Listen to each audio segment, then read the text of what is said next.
About 3 minutes into having the tech difficulties because it was bugging me so much, and then it just progressively got worse. So I apologize, and I'm glad that we're sounded okay this week. I was gonna lose my shit if I plugged these in and they just magically didn't work or came through crackly. Alec, how's the cat? Oh, he's better now.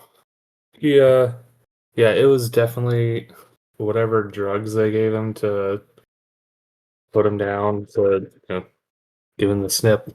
He was not he was not having it. He was had a bad night, but he's good now, and we got him like this, like, it's essentially a onesie, like, so they can't, instead of like the cone head, we got him like the a onesie so he doesn't like mess with his incision. Um, and like yesterday, we took him to the vet because he's been acting like super lethargic and like way more like cuddly and like just almost like sad than he normally does. Because he's normally super playful, like just running around playing with the dogs and his toys and stuff. But he wasn't doing any of that for like a week. So we're like, okay, like something's up. They're supposed to be starting to act more normal, like a few days after the operation. So we took him to the vet, and they're like, no, like everything's fine. Like his temperature's good. He looks fine. There's no like swelling or redness around the incision. Like I don't like we don't know what's wrong with him. Like he's in good health.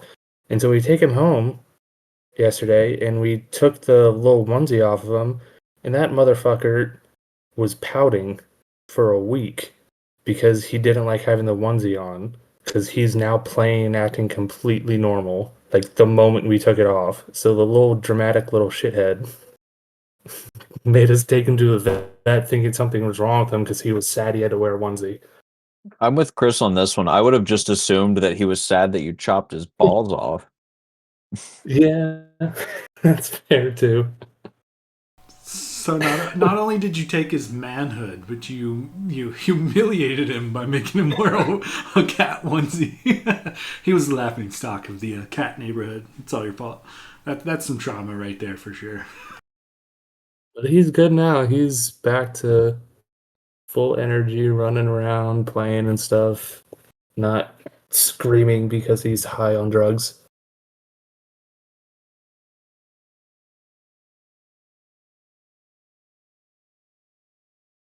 Must have been some wild drugs. I don't know. I don't know that I've Yeah, ever had enough drugs to make me like scream. he was not having a good time. He was probably in a ketamine hole, just sunk.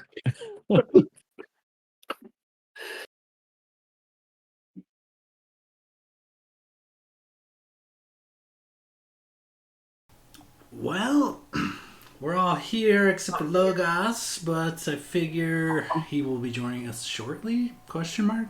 Hopefully.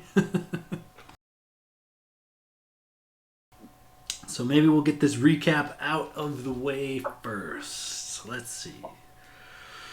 Last session began in the late evening as our party arrived at the small community of Mudport. Seeing the small community mostly closed down for evening hours, yet packed to the brim with camping travelers, all heading towards Tirna for the King's Tournament, the party makes camp for themselves. After tinkering with a few cursed items they discovered in previous sessions and interacting with a young man, possibly a future bard, at a makeshift bar, irrevocably altering his future fate for all eternity, they decided to finally rest. Continuing onward in the morning, accompanied by Bethania and her caravan of courtesans, the sands of justice make their way into Tirna, the lands of men, and more specifically to the Emerald Shores, a decent-sized lakeside city. It was here the party discovered the entire community up in celebration for the King's Tournament. Banners wave, street-side vendors call out, confetti, beads, and candies scattered about by the masses in this very Mardi Gras type of environment.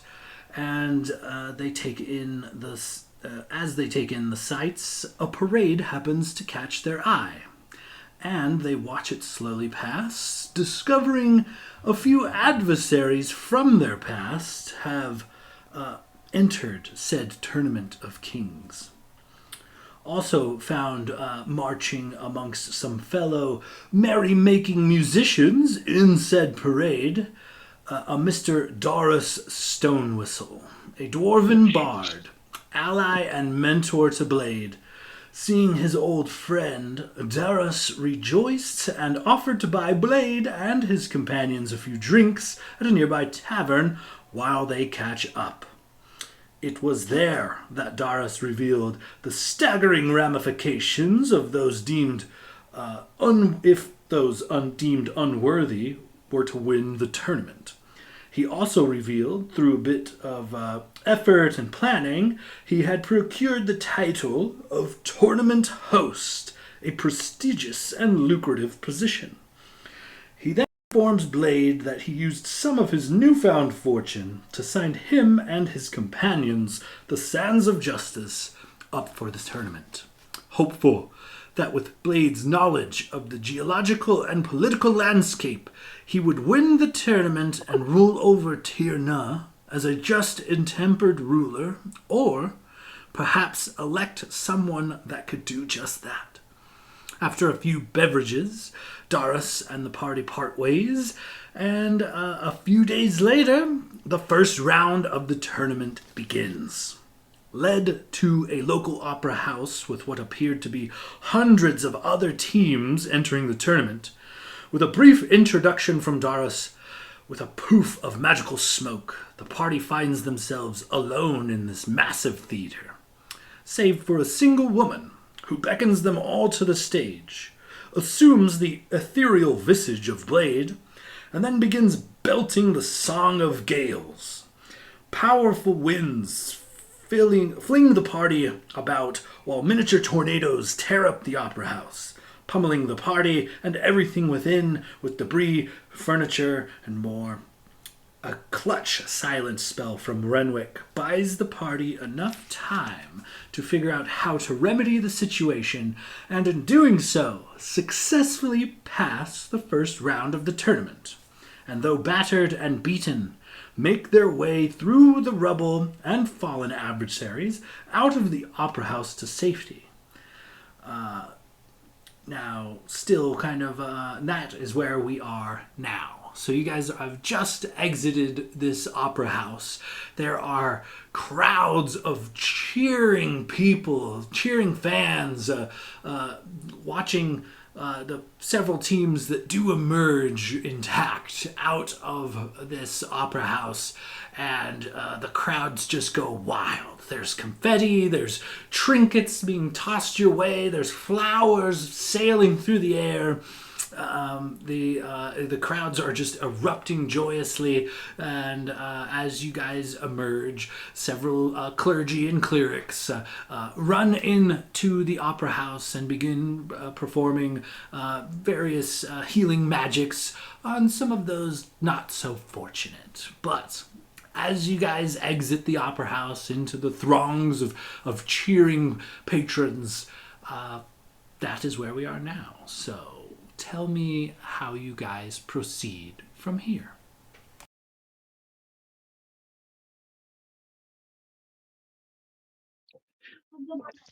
All right, so we're in a crowd of people screaming. They're cheering. You're getting pelted with roses and candies and beads and confetti. Just a general joyous celebration. Many folks very, very happy to hear that the hometown hero, Blade Silverstring, and the Sands of Justice, moving on to the next round. Renwick just elbows Gladier, and he's like, I hate to ask, but Put me on your shoulders. Oh, yeah, sure, no problem. And he just kind of, picks him And up. he just scrambles up on top of your shoulders, and I imagine he sits on like one shoulder so it doesn't look like you're just giving me like a piggyback ride, and just like holds his rapier up in the air and revels in the crowd. He eats it up a little bit anytime the sands of justice get recognition. Logus would attempt to sit on the other shoulder. I'd say Gladier's pretty strong. strong. Give me an acrobatics check, Logos, to plant your cheeks on his other shoulder.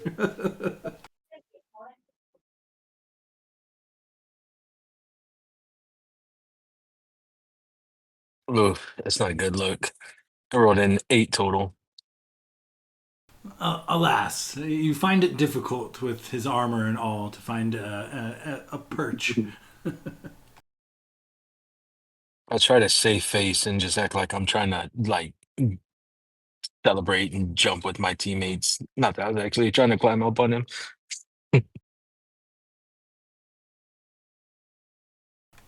Jumping up into the air, it absolutely you get caught by several members of the crowd and hoisted above them as they kind of just like crowd surf you around the general area, cheering for the sounds of justice. Yeah, I'd imagine Blade would probably be eating it up as well. Probably be bowing, maybe catching a rose and holding it in his mouth and bowing, and maybe pulling out his lute and kind of like crackling, silver mists of lightning, going from his fingers to his strings, just kind of really playing it up. And the crowd absolutely goes ham. Getting more excited, more confetti. You have hundreds of people rushing to you, just trying to touch your armor, shake your hand, give you gifts, candies, lays, beads, etc. Like it is, you guys are in the throes of popularity, and not just you. Of the roughly 300 teams that entered this this opera house, about 30 of them seem to be moving on to the next round. Of those 30, do we notice anybody like, that we know from previous times? Give me a perception check.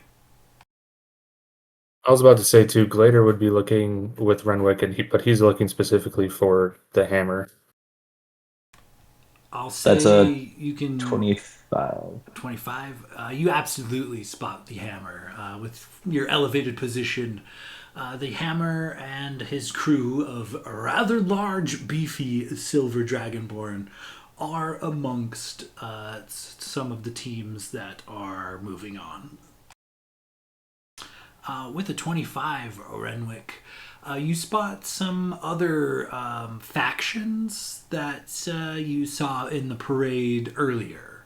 There is the Blue Hand and the Copper Fist, kind of a local mage and a local mercenary guild that also seem to be moving forward, as well as a handful of other teams you're not sure you've ever seen before.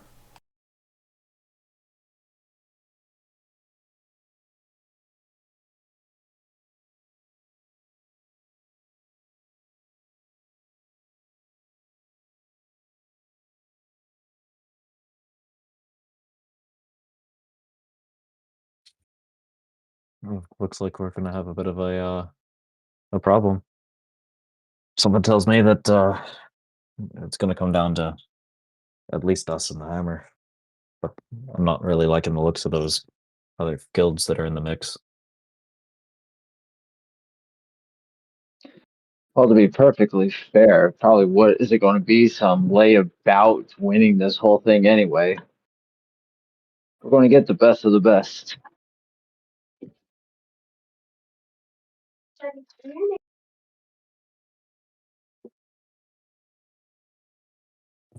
we cannot let those another silver dragon take over another kingdom. I mean, the last one it didn't go too well. I mean, they're not very great at ruling kingdoms, I think. Yeah, we're definitely not letting them win. And as much as I loathe this place, I'm not letting those shitheads take over. Oh, Blade, you load this place. Why? Well, this place is a little more political. Not really my taste. Oh my god, I actually got an answer from him. I thought he was gonna say it's a story for another time. I don't even know what to say. Renwick, he answered the question. Oh, yeah. I'm rendered speechless. I mean, come on, that's not that big of a info drop. Buddy, it's more than I think we've ever gotten from you. It's a big deal. I mean, it's not like I'm telling you about my father, who's, well, another time. I don't know.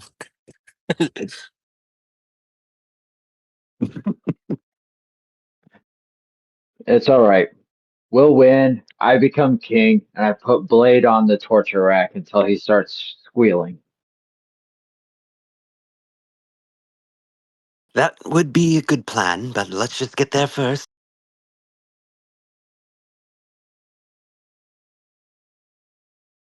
All right. Back to the rooms. Tavern. Anybody want to do some shopping? Do we know when the second round is supposed to start? How much free time do we have? Yeah, can I look for someone who looks like they're in charge of this? Like some of the people that were Nice. like in the previous room, like organizing and leading us out and stuff. Or didn't someone come up to us? Yeah. Oh, it was Darius.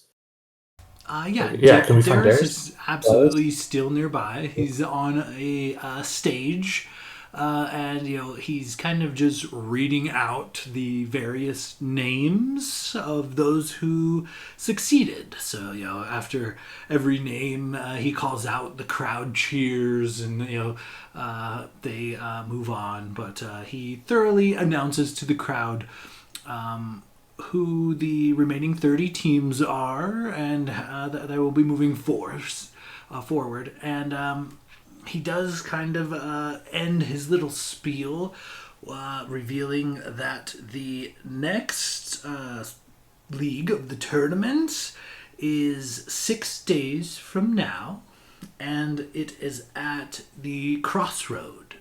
And by Blade, you would know the Crossroad is a kind of a small community, but it is 3 to 5 days travel north from here, depending on how quickly you're moving. So once he calls out some of the victors, you see the crowd slowly begins to disperse. They go about celebrating, happy that their teams won. Some people are bummed that their teams didn't make it. But not only does the crowd disperse, some people immediately begin hitting the road. If you're traveling on foot without a mount or a cart, you would probably have to leave within the day or two to make the next league of the tournament. So they do kind of begin dispersing both the crowd and tournament enterers as well.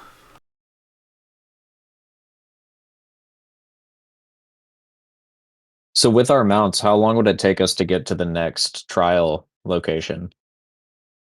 And what time of day is it now? Just in case, because I mean, that was a pretty short thing, so we could always try to push to the next city. So I'll say at this point it is getting close to dusk. It is like late afternoon. But like I said, the travel to the crossroad is somewhere between 3 and 5 days, depending on the rate of speed. You guys are moving pretty quickly with your magically aided mounts and cart, so I'd say probably half that time. You guys are looking at maybe 3 or 4 days on the road at a casual pace. And the next segment is in 6 days? Correct. Gotcha. This is honestly a pleasant surprise because I thought we were just like gauntleting these. I don't know about you boys, but I'd almost rather get to the next town and get prepared, scout out the competition there. Yeah, I mean that's fine with me. Don't know, Blade. Do you happen to know if there are any like I don't know? I can't remember. Did we go shopping last session? Do we know if there's like good quality shops in this city? I can't remember if we did or not. Good quality shops, Gladia. This place is like the pinnacle. Well, All the best yeah, ramen. there's I don't know. I mean, I'm pretty stocked up, actually. I think we actually did do shopping last session. So I think I'm probably actually Episode. good. Episode. Oh my God, Gladio just broke the fourth wall. Uh, Oh yeah, because I got the potion of growth. That's right. Okay. Yeah. I mean, I think I'm pretty all stocked up on goods here, so I'm ready to head out whenever you guys are. Unless there's something you're trying to get into around here. Unless I'm mistaken, the only people who went shopping was you and I, Gladio. I think everyone else uh, did their own thing. Oh, that's right. Yeah. Well, if you guys want to do some stocking up, feel free to tag along.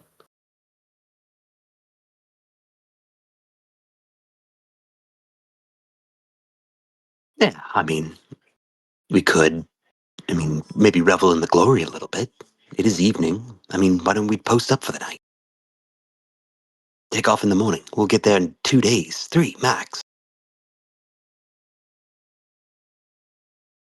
They don't want to I I'm spend mean, all for 3 it. extra days at the crossroads. Boring as all Blade, get out.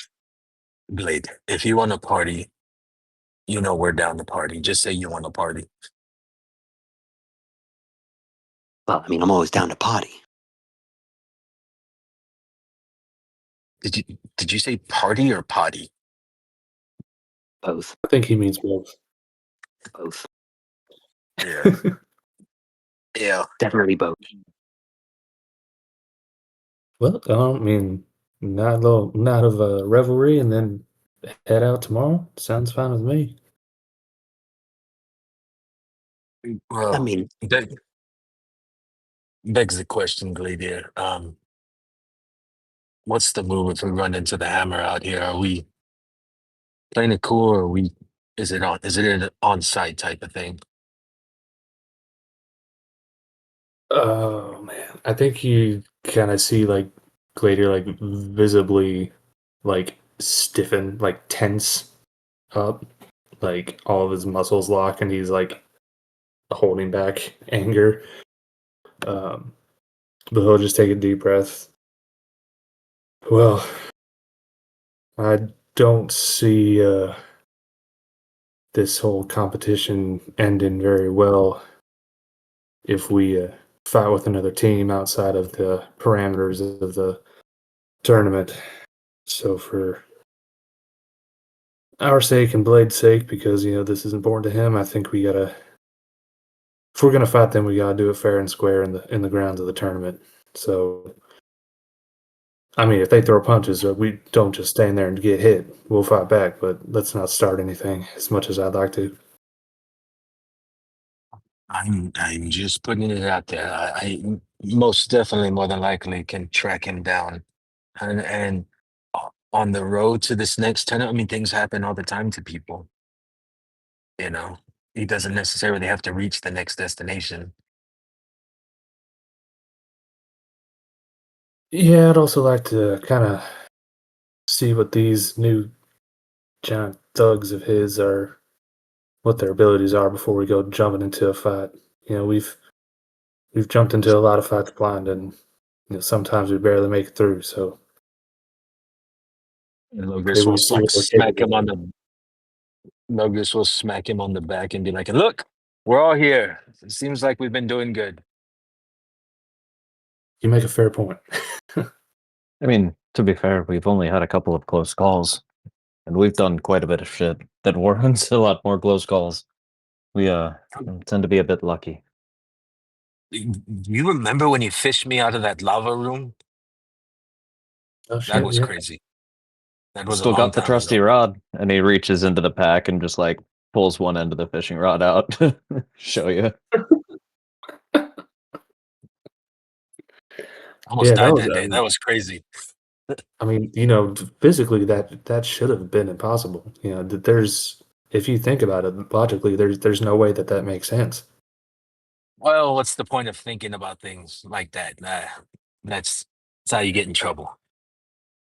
You're telling me that you can't just. I mean, you're the most religious of all of us. You've got multiple gods. You've got a problem with a little divine intervention sometimes. Look at the good he's done since we saved him. There was more at work there. Mm. Is Renwick saying that I'm a tool of the gods? I wasn't I meant think to so. die that day. I must be poised for something great. I must be the new king of Tirna. The chosen one. Look, you already have a little heir on the way too, heir to the throne. You see Logos's eyes like start to twinkle, and he's like, "My God, I've been touched by the gods. I'm the chosen one." Let's go straight to his head. All right, calm down now. Let's go find a tavern and drink off those bruises that fucking catapulting into the goddamn wall. Sean, can I just see, is there a particular place where like all the revelries seem to be taking place, or is there like a tavern where everyone seems to be going to, or like a fair or some kind of, where we could potentially get the most attention? Go ahead and give me, I'll call it an insight check.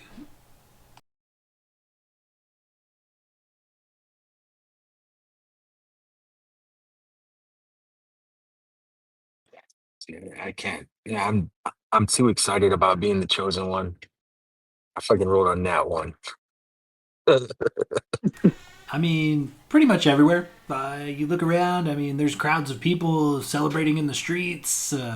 Every business you look at, whether it's an inn, a tavern, or a shop, seems to have, patrons not only celebrating but doing business, etc. And people are just coming and going in this crowd, and whenever they get a little close to some of the contestants, they like fangirl out, like, "Oh my god, it's amazing, hello," and good game, good showing. They shake your hands, they pelt you guys with flowers and things. Like you guys are kind of you have a feeling that even with a natural one, it's not going to be hard to find a good place to throw down if that's what you decide to do.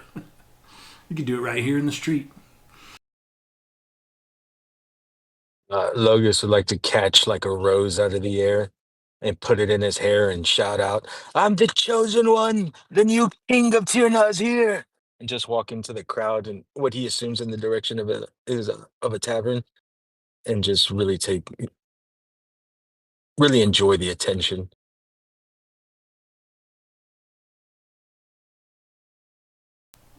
As you're enveloped by just tons of adoring fans, Darius does finally make his way through the crowd down back to Blade. Aye, good on ya making it out of there. I think you probably should feed your elf less booze. He seems a little off, but congratulations. I've got to pack up and get on the road, but we've got time for a bit of a celebratory drink if you do. Oh, my group and I were just talking about that. Maybe perhaps heading out in the morning to the crossroads. Um, is any place you would recommend for a drink around here?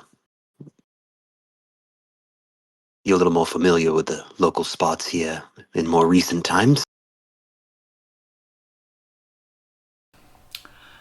The Crooked Ladle, it'd probably be a good spot to start. They're all about the local teams.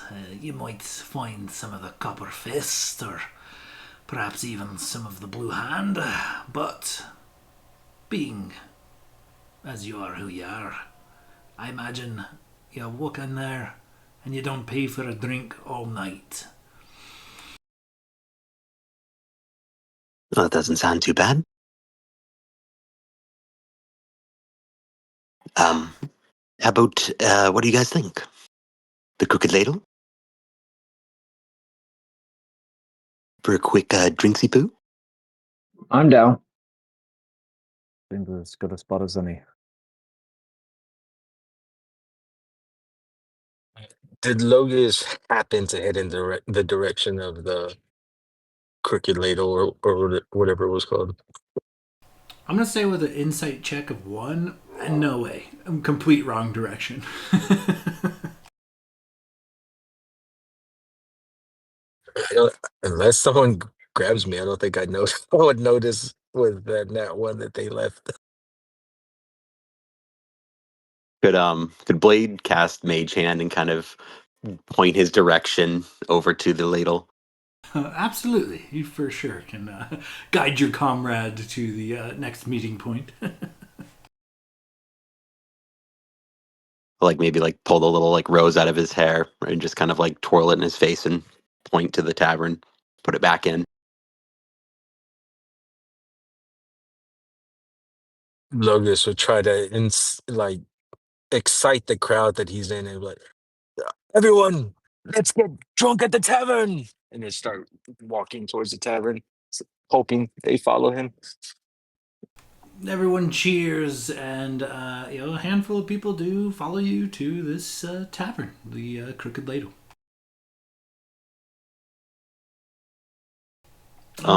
As Go ahead. as we're like going there, can I kind of keep an eye out too to see if like the hammer is going that way? Do we have eyes on him at this point still, or is he just gone?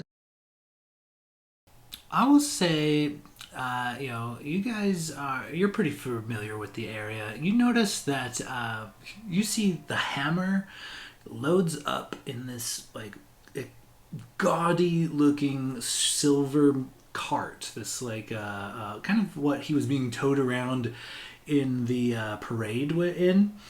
Him and his guards, and these are very ostentatious type of like vehicles. Their horses are adorned in silver armor, silver coats, the entire outside, even silver drapery. And the hammer gets in this wagon with his crew and 3 other gaudy silver wagons are being towed behind his. It looks like the hammer is not only here with the contingency of soldiers that he's competing with, but he has brought a small force with him. He's got about 20 or so followers, not including his direct like contestant companions. And you see them load up, and they look to be heading for the exit of the city. It would appear that the Hammer and Company are departing for the crossroads tonight, this very moment. Looks like our friends are heading out.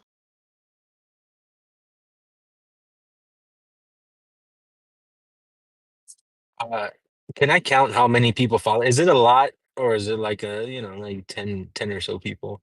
Like, how many people followed me? I think Renwick had a significant enough perception check to kind of point it out, but so The hammer is accompanied by four very beefy, large even by Dragonborn standards, silver Dragonborn.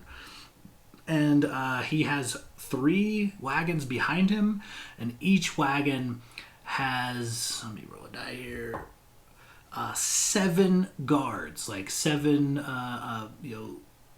guards you guys would probably recognize from your previous adventures. Guards dedicated to the Silver Throne, and so yeah, he's got just over 20 soldiers, not including his direct companions. So he's rolling pretty deep.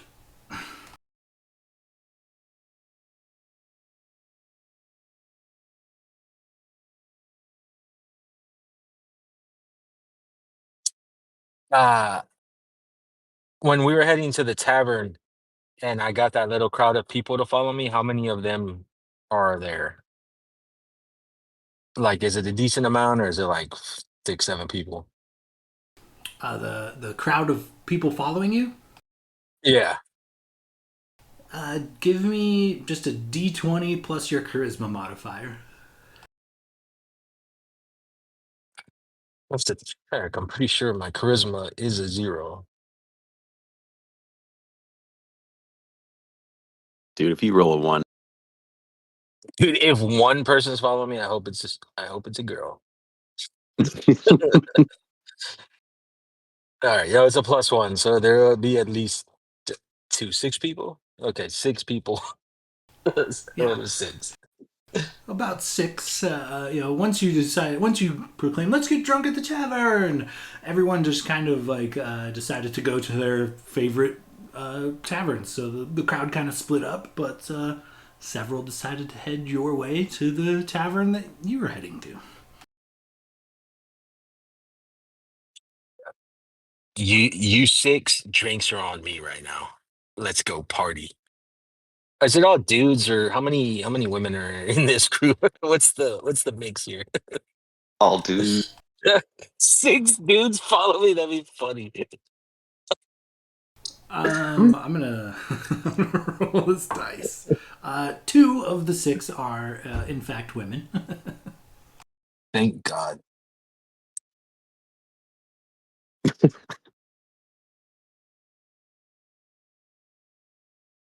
All right. All right, so I will at least we'll see how they party, but I'll at least buy the first round of drinks for them on me. All right. So you guys make your way to the Crooked Ladle Tavern. It's a decent sized tavern. It's got two stories. It's got a bar on each floor. And as you guys enter, you enter to an eruption of applause. People cheering, hometown heroes, yeah! And Logos, you find it actually difficult to purchase drinks for anyone approaching the bar and trying to buy a drink. The bartender shakes his head. Nope, it's on the house for you lot. Don't even worry about it. And he begins pouring ales, pouring shots. He breaks out the good spirits. He breaks out bottles of wine. He sends a rack of lamb and some fresh baked goods to your table.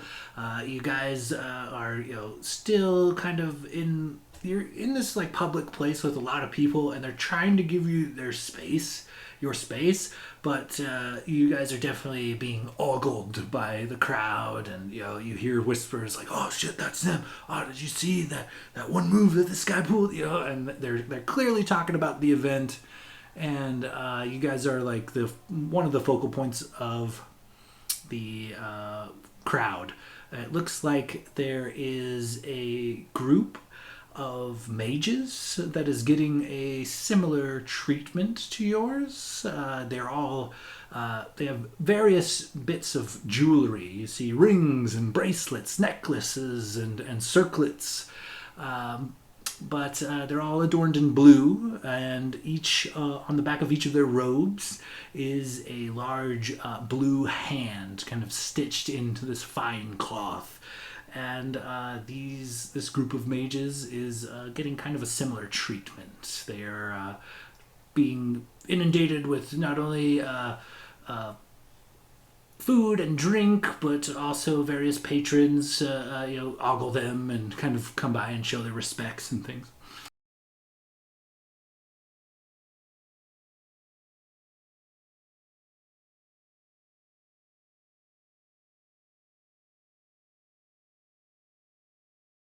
Should we maybe go over and meet the competition?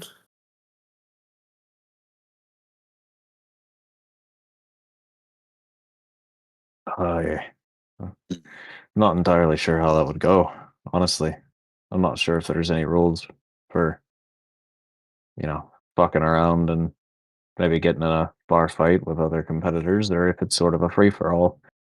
I hate to get ourselves in trouble, and we do have a tendency to do that. We could Well, we could challenge them to a friendly drinking game. I was just thinking we'd say hi, but I mean that works. Say hi, this guy. We're fighting for the kingdom, and he wants to say hi. Renwick, this guy, dude. I know he doesn't get the social norms, but he's a sweet guy. You know what, He's- Gladeer? If you want to say hi, I'll go say hi with you. Just to see what happens.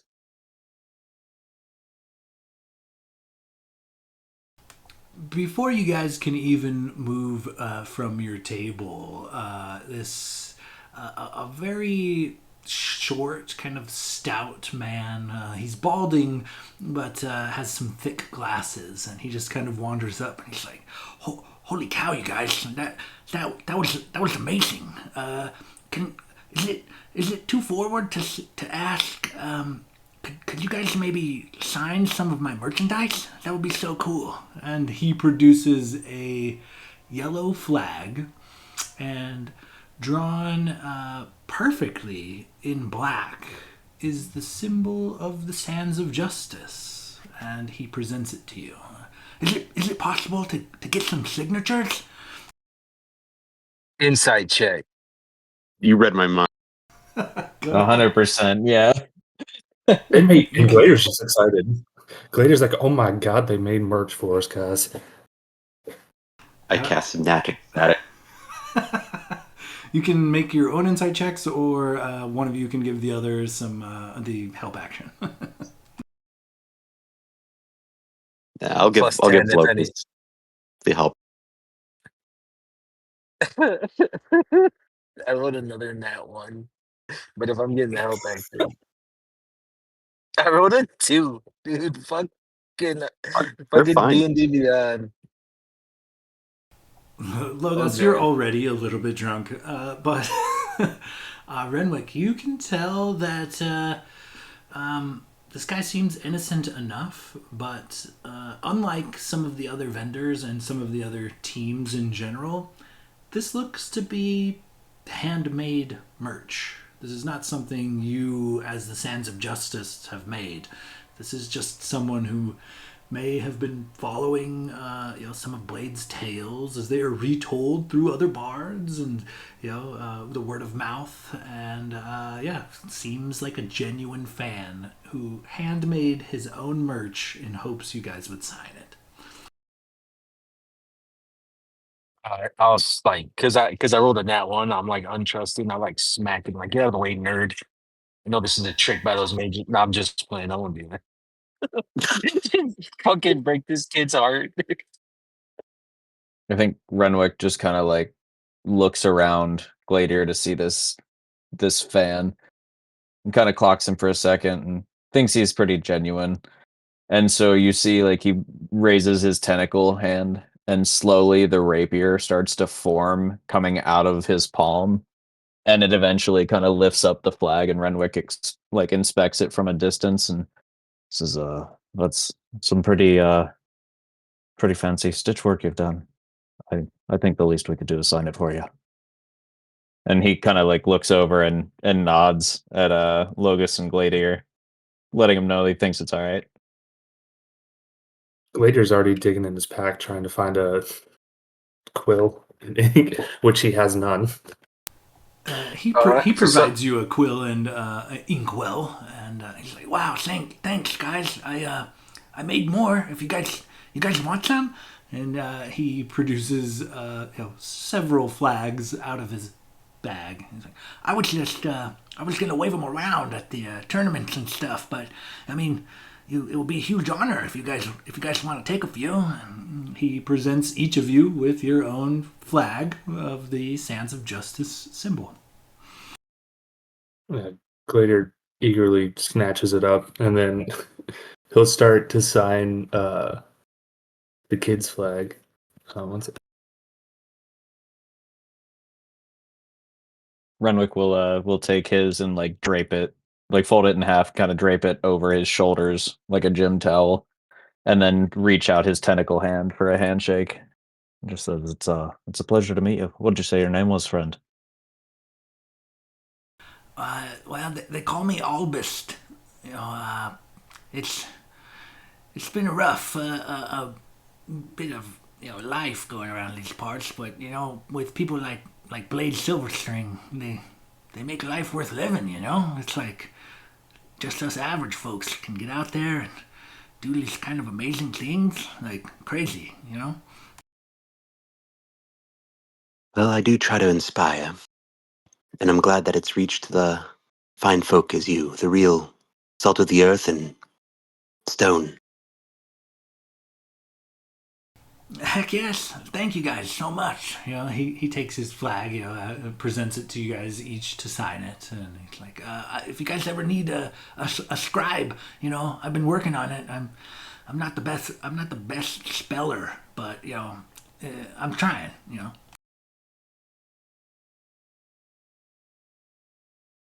You seem like a devout fan and especially interested in local tales. What do you know of our illustrious Blade Silverstring prior to Sands of Justice? Let me make a roll. Well, there's all the legends about how he's from Tirna, and he's got I guess some kind of family ties here, but most of his tales come from other countries. How he's doing amazing things across all of Daanal Wisech. It's refreshing news to hear that somebody can get out there and make real change in the world, especially somebody from these parts. It's not easy growing up in these parts. Ask him; he'll tell you.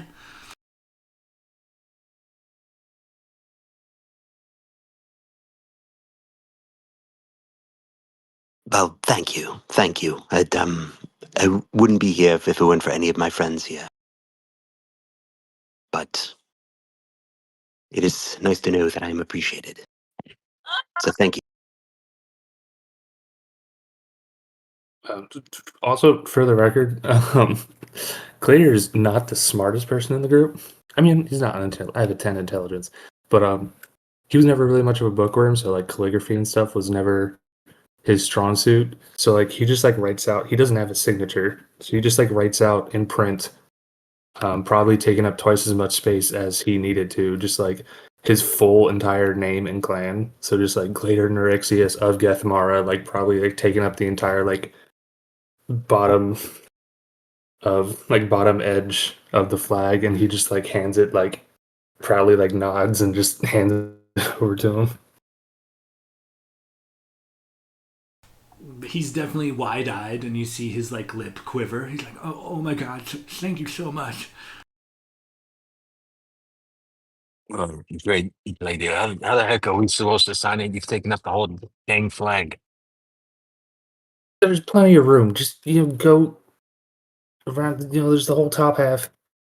Sorry, I'm not. I kind of always slept during the calligraphy lessons, and then my entire family and clan were killed, and I started It, working on a farm in the desert. So it's not even calligraphy. You're just writing your name. I It's I not. You don't need to go to did. I class to got. write your name. He doesn't even know I have. calligraphy yet. Isn't that like the God damn study it. of like fucking writing on maps or something? Locust, That's Locust, cartography. Locust isn't smart either. Well, While they're in bickering. Oh, go ahead, bud.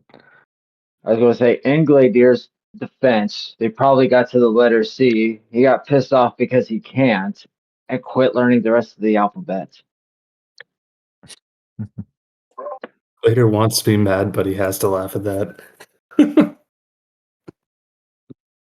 While they're bickering, Renwick's just gonna go over and take one of his tentacles, and dip it in the inkwell, and like lay a tentacle out across the flag, so it gets like the imprint, and then with the remaining ink on his tentacle, he'll just very like fancily sign Renwick Turner over the tentacle, and then prestidigitation his tentacle clean of ink, and just nod at the what was his name, Albust. Correct. The list made it really, or the slur made it really hard to understand. Nailed it. Yep, good 10 points. Sorry.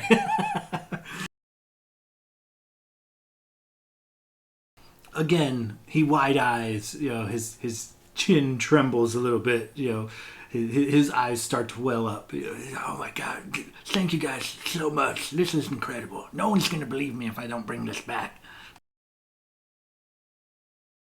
Locust will uh, just take the quill and write his name, Locust Nilo. Very beautiful penmanship, and he'll pull the rose out of his hair that he got from the revelries, and here, friend, a little gift from me to you for being a supporter of us. It means a lot. You're honestly really the first fan we've ever met outside of the people we've saved, of course. I mean, where we've never met anyone who's followed our adventures like that. It's pretty cool. He swallows hard and is like clearly trying to fight back, some emotions. He's like, "You guys, this might be the best day of my entire life." How large is the flags? Are the flags that he gave us?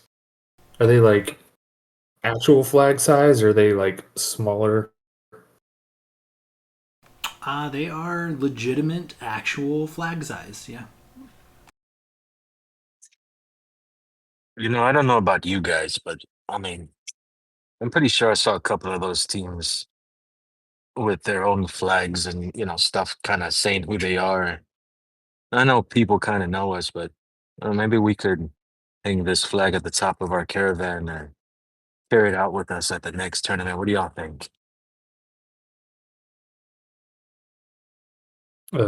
Glader's probably sitting there at the table already trying to figure out a way to like attach this to like his pauldron and like the back of his plate armor to make like a side little like short cape to hang down.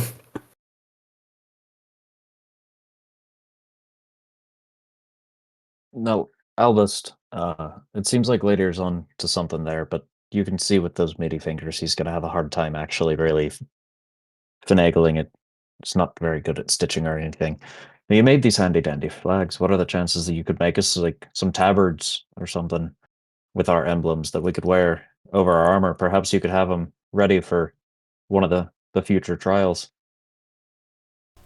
Holy shit, you guys! I will absolutely do this. You guys need like a hype man? I'll be your hype man. I'll follow you guys around everywhere. Where are we going? Let's go. Can I go? Oh, Albust, we're taking you straight to level 20, bud.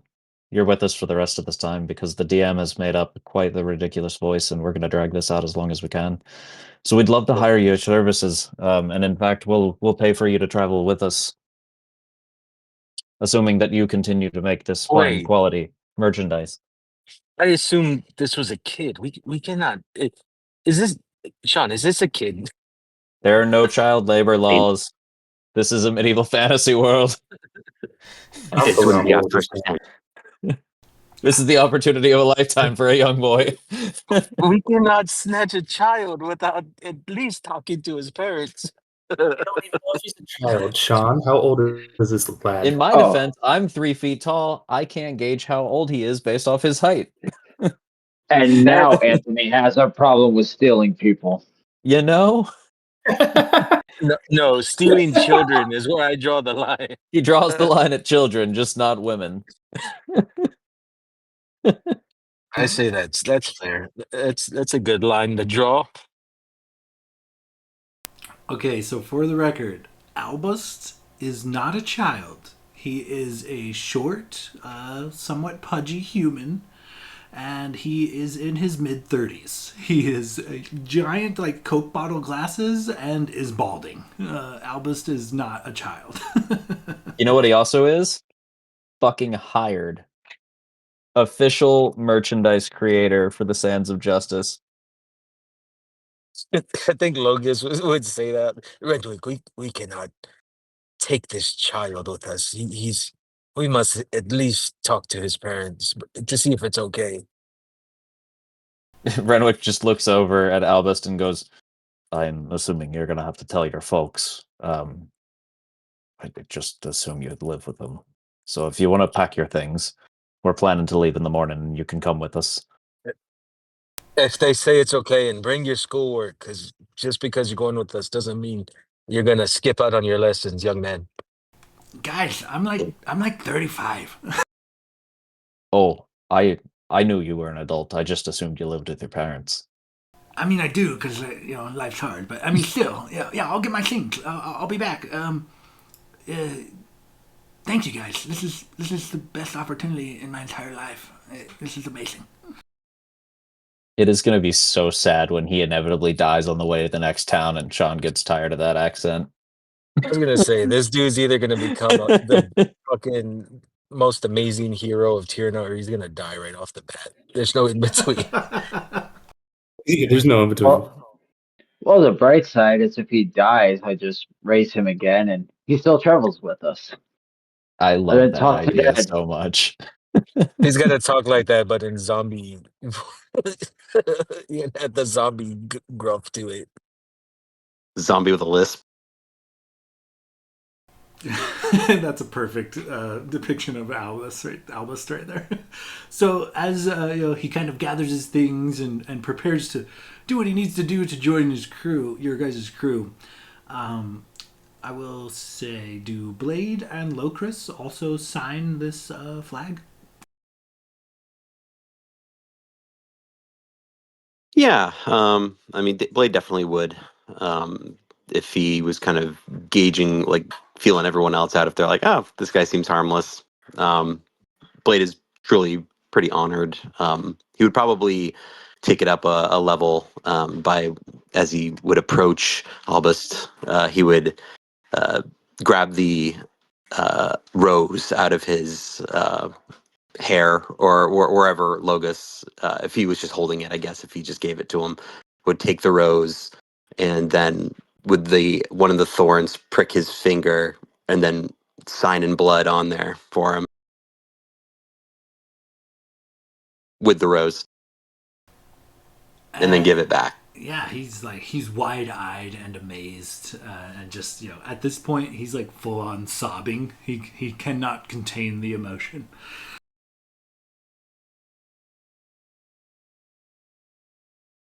Locris takes the quill, but he doesn't sign it. He does kind of scribbles like you do on a doctor's form when they want you to sign those little pads that the letters never look right anyway.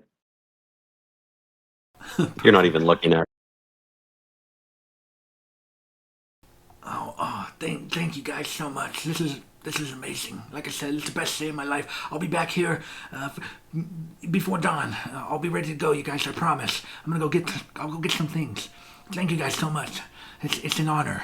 And he bows and collects his flag. Uses it to some of the dry edges to dry his tears as he leaves the tavern in a quite emotional state. At about that time, Doris comes back from the bar with a tray of shots for the lot of you. Slams it down next to this like rack of lamb. Like, hey, they know how to treat the locals here. Very nice.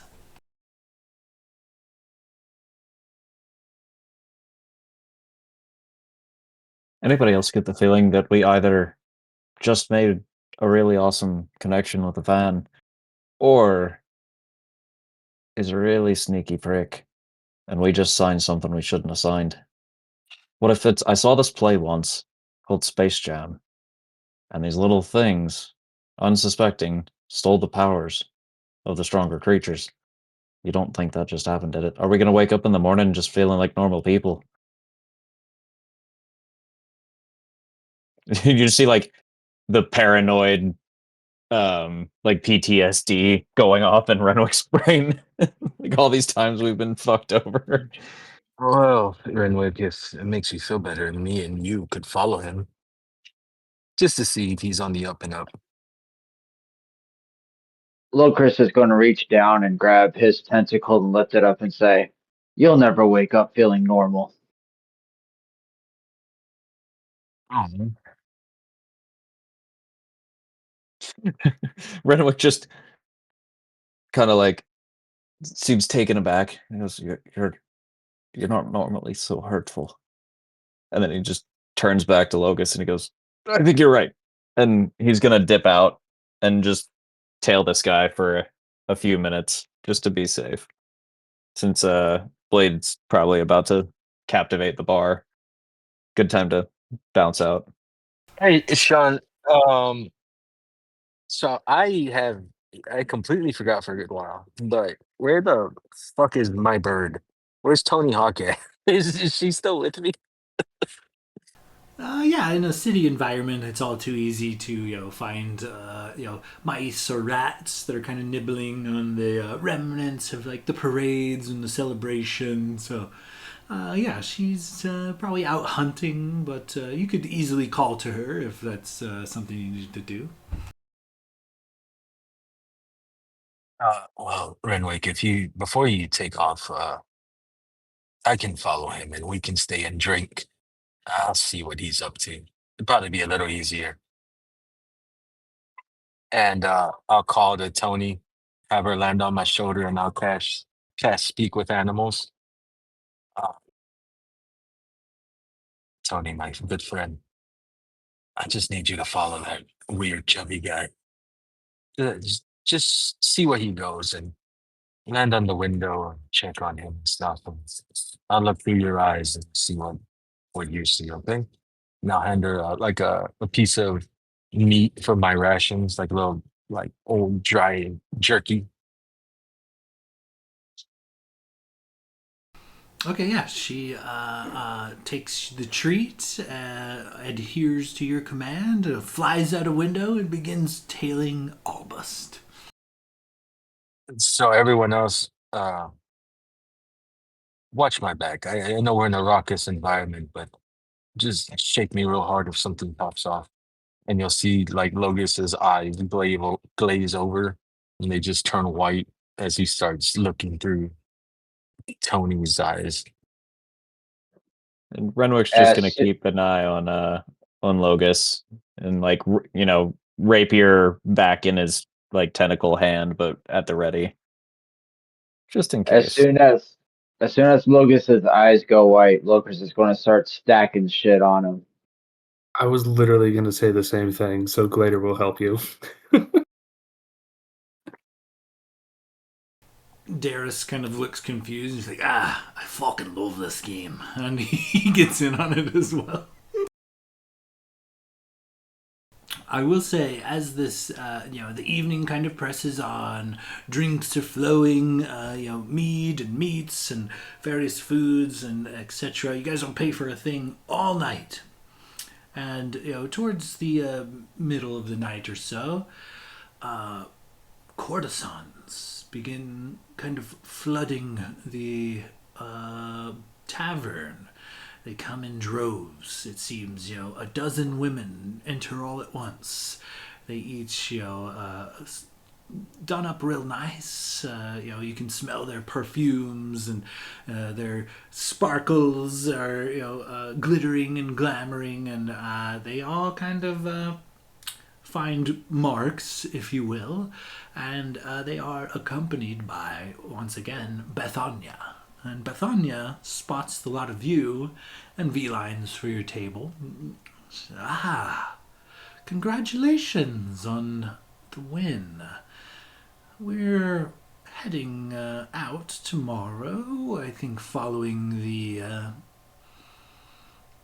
to the next league of this tournament would probably be quite profitable.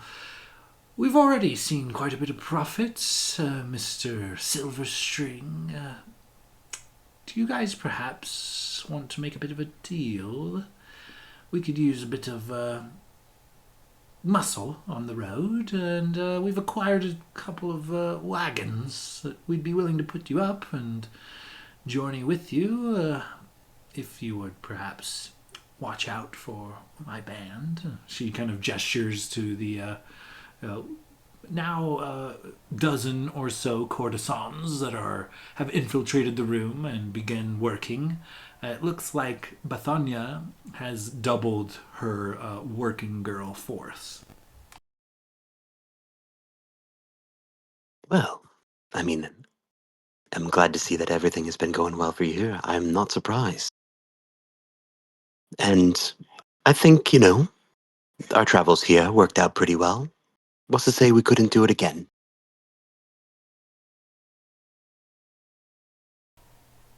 You help us out, we'll help us out. She smiles and says, deal. And she holds out her hand for a handshake. Blade will grab it and give it a little smooch, just to be over the top.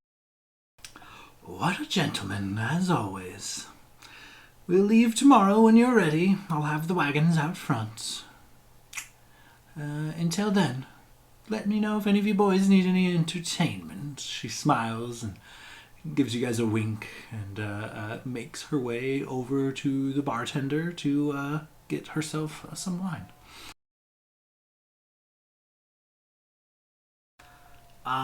We'll cut to Tony Hawk kind of soaring through the air over this lakeside city, following Albust.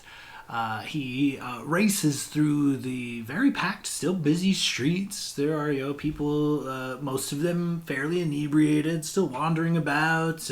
Some people, singing songs, draped one another over their shoulders as they go carry a friend that's had a bit too much to drink home.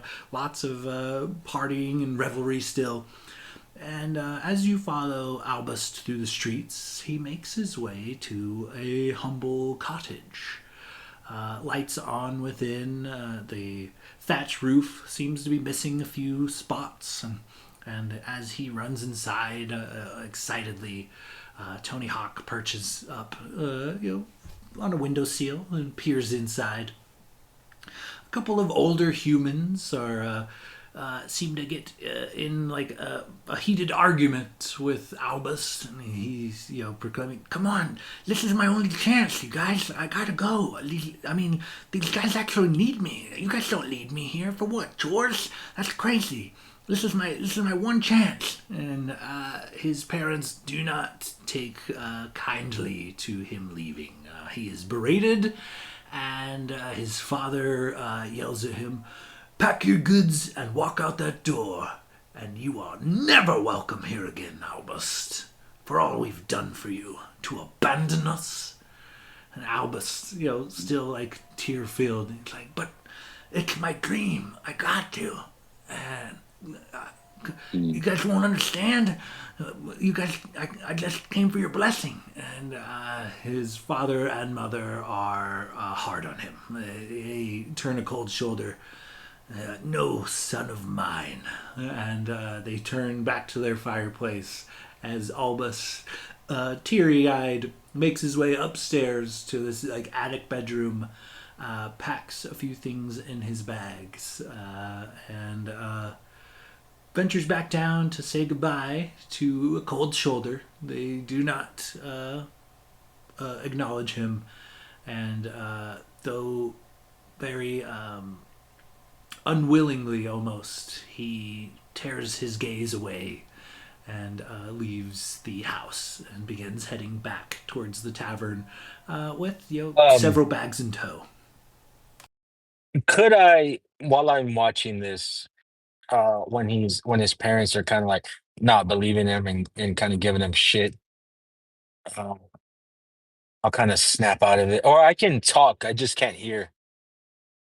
Anyway, his parents are giving him a hard time. Check me if you fancy on going over there and making the kid look good. Oh, he definitely he'll like just put his hand like right above your knee and shake a couple times, and then he tips back his drink, just pounds it, stands up, cracks his neck a little bit, just says, Lucas, you want to go help us out? Seems like Albus, his parents don't fancy the idea of him traveling with us. I think it's time that he sprouts his wings. Oh, yeah. If Locus, I mean, he could probably scare the parents, but I was thinking, I know Gladier's got to be there. Look at this motherfucker; he's regal as shit. As I snap out of it, Blade, How we'll much leave you shit to did they talk. manage to stack up when he snaps out of the trance?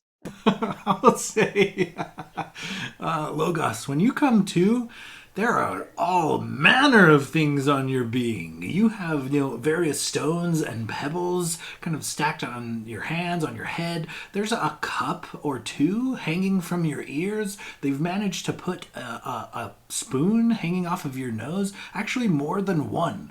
You come to, and it's just as if like a server had dropped a tray of drinks. A loud clatter hits the ground.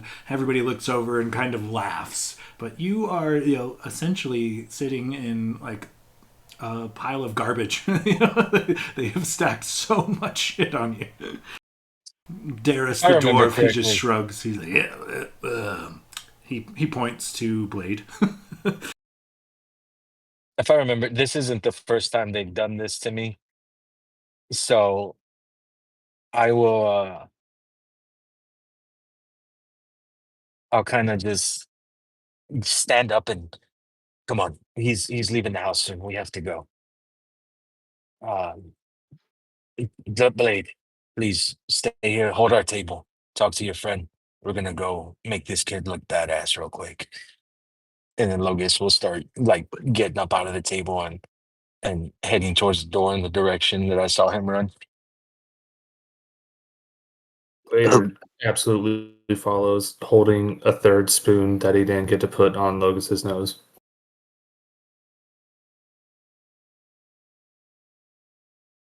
Okay, yeah. With your recent memory and Tony Hawk, you are easily able to kind of find this more rundown kind of house, and just outside the front door, sitting on a garbage can, is this. Albus is kind of readjusting his things, and he is a blubbery, tear-filled, boogery mess. Like he is clearly distraught about his parents' decisions and words. And he looks up and like kind of jumps to as you guys approach, and he tries to like wipe his face. He's like, "Oh hi guys, I'm sorry, I'm not. I was getting ready. I think I'm ready to go." And he's clearly trying to hide the fact that he was like blubbering, like ugly crying, hardcore. Renwick's just gonna walk up to him and like as he's walking up, he'll prestidigitation the like the snot, just like clean his face up for him. And then he'll put a hand and like his tentacle hand on his shoulders and just say, "Stand up straight, boyo. You're a man. You gotta act like one. You're coming with us. But it's imperative that your folks respect you for what you're gonna be doing, because you're helping a good cause. This isn't just about a tournament. It's far bigger than that. So I brought some friends and figured we'd have a word." And then he summons his rapier and just taps on the door, steps Real back and like um, leans forward on it. Oh God, are we Blade, killing his parents? I think I misunderstood what we're doing here. Uh, No, I'm not killing real them. quick, hold Logus, up. would you have told us? Oh, sorry, Blade. Go ahead. No, I think Blade would have followed these guys out. Hell yeah. Um, So Does that mean the crowd maybe comes with Blade? Are you bringing like a small posse to just like blow this yeah, whole thing up? Blade would have turned to like Darius and would have been like, 1 moment, we got to make something right, and Aye, take your kind of followed. time. Yeah, so like I see like Renwick pull out his rapier, and I'll be like, let's just talk to his parents really quick. I might have a solution. Uh, what's your name again? Albest. Albist. Yes, my number one fan. What seems to be the problem with your parents? With you? Nothing. They just they come from a different generation. They just don't understand how important this is to me, and they're not very supportive of anything. But they raised me, and they're good people deep down inside. I think. Albus, would they know of us the way you do? Do they know who we are? I mean, who doesn't know you guys? You guys are fucking great. You know what I mean?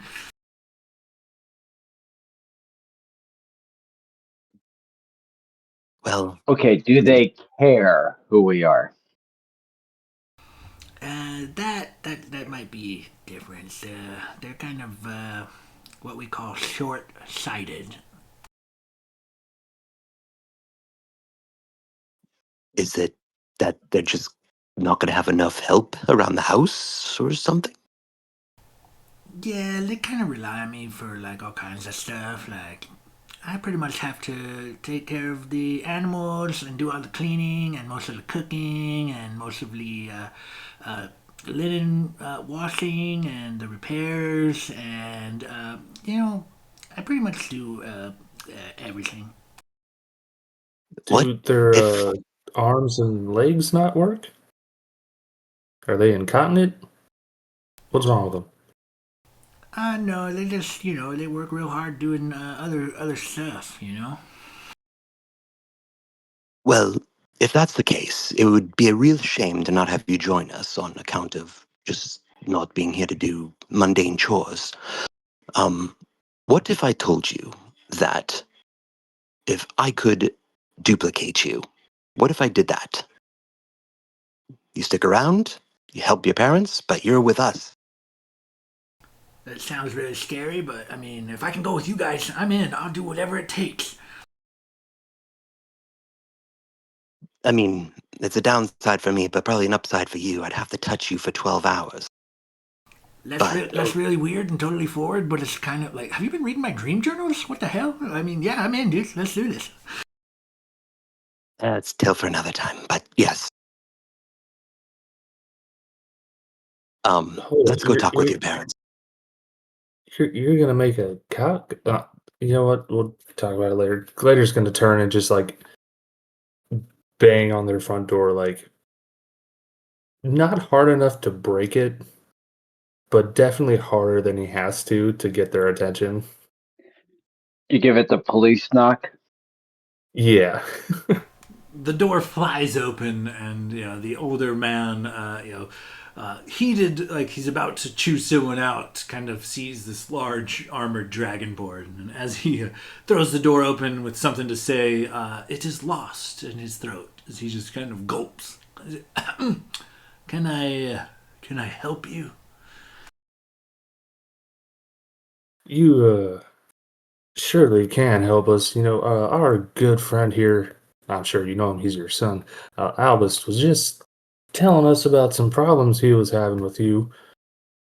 His parents, the people who are supposed to love and support him and, push him on to do great and better things, wasn't supporting his dreams. And, we need someone like him. So it's concerning to us that you are being so negative. And then he kind of like takes his, because I'm sure like Glader's large form is probably blocking his entire view of the crowd behind him. So he kind of takes a step back, so his parents can see like the rest of our party and Albus there. And I'm sure the small crowd of people that probably fucking followed Blade from the bar. Logus will All the start hookers. chanting, Albus, Albus, try to get the crowd hype and cheering for this dude. Okay, Logos, give me a performance check. We'll say with advantage thanks to Gladier. This is gonna be so shit. They'll just start booing. I know, right? Fuck that guy. That short dude, fuck him. Okay, so I have a +0. I rolled the first one was a 18. Second, see if I get a net 20. No, it's just a straight 18 for the highest. Okay, as the crowd begins to chant, led on in this kind of drunken revelry, this old man looks confused. His wife kind of behind him, and he looks beyond, and his jaw kind of drops. He looks to his son Albus. He's like, you're telling the truth. This is real. You're not just skipping out on chores. You've actually, wow. He just kind of is stunned. He's like, Albus responds, yes, father. It's true. I would never abandon you guys for nothing. I love you guys. And his father kind of nods, and he clears his throat and steps aside as his mother steps forward, and her jaw slack as well. And the father returns shortly, and he has it looks like a pendant, almost like an amulet. And he says, well, take this on your journey. It's a family heirloom, and maybe it'll serve you better out there in a dusty old drawer here. And Albus kind of protests at first. He's like, no, father, I couldn't.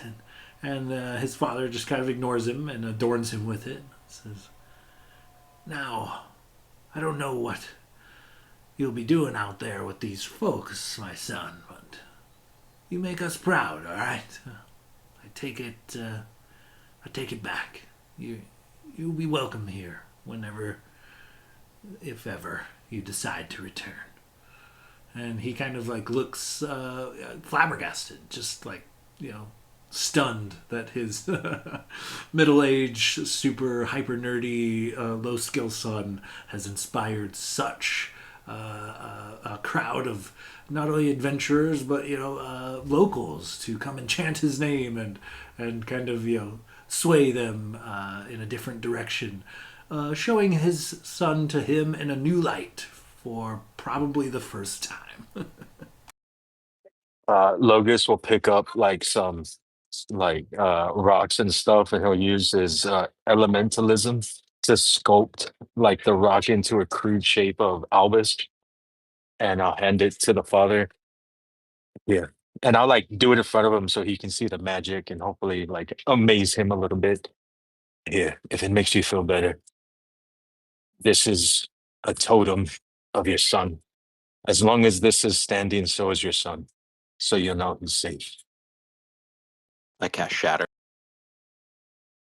Albus dies. No. Instant. Shit, that would probably kill everybody except us. Roll the credit.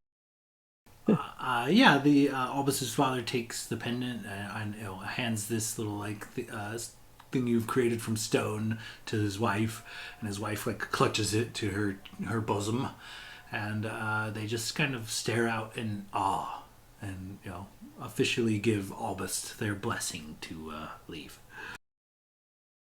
And Renwick walks up to Albust and taps him and just says, they're going to be needing one of those, boy.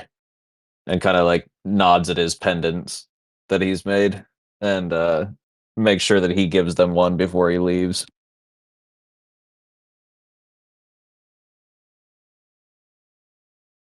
And after a brief moment, you guys see like a tearful embrace between Albus and his mother and father, as they prepare to part ways. And Albus kind of turns to you guys and says, "Thank you guys so much. I got a few things I need to get, but I'll be there in the morning. We'll we'll go together. I'll be the best damn seamster you guys have ever had. I'll make all the merch for this whole tournament. I swear, it'll be awesome.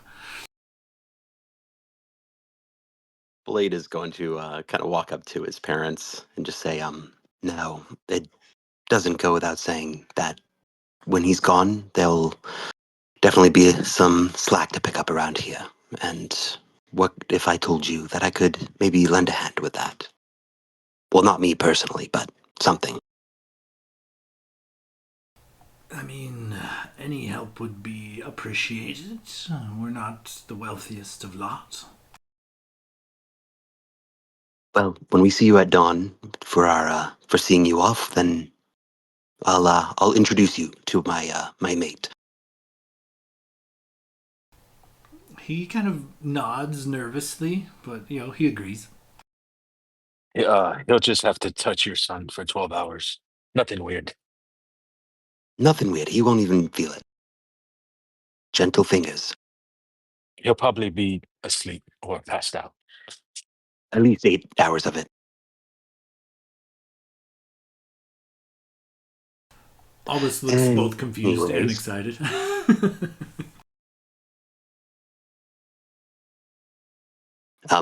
Shall we go potty? Okay, Not Michael potty, Jackson. party.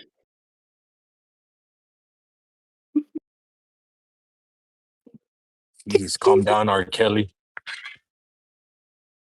I think Gladiators will probably turn to Albus and just be like, all right, so we need to make sure, like you said, get plenty of supplies for creating merch, and also I think you should start writing down our story as we go. So grab some like ink and quills and like paper and stuff like that, and then Gladiator will just hand him like 50 gold to just buy like all the supplies he needs for creating like tabards and like that Renwick talked about for us, and then any sort of like writing supplies to like I guess be some sort of like scribe to document our adventures. His eyes go wide when you hand him 50 gold coins. He's like, this is the most money I've ever seen in my life. This is crazy. And he agrees. He's like, I'll meet you guys back in the tavern. Give me an hour, maybe two. I'm going to go gather some more supplies. And he takes off to immediately acquire some parchment, some quills, some ink, various cottons and fabrics and things to do what you guys have hired him to do.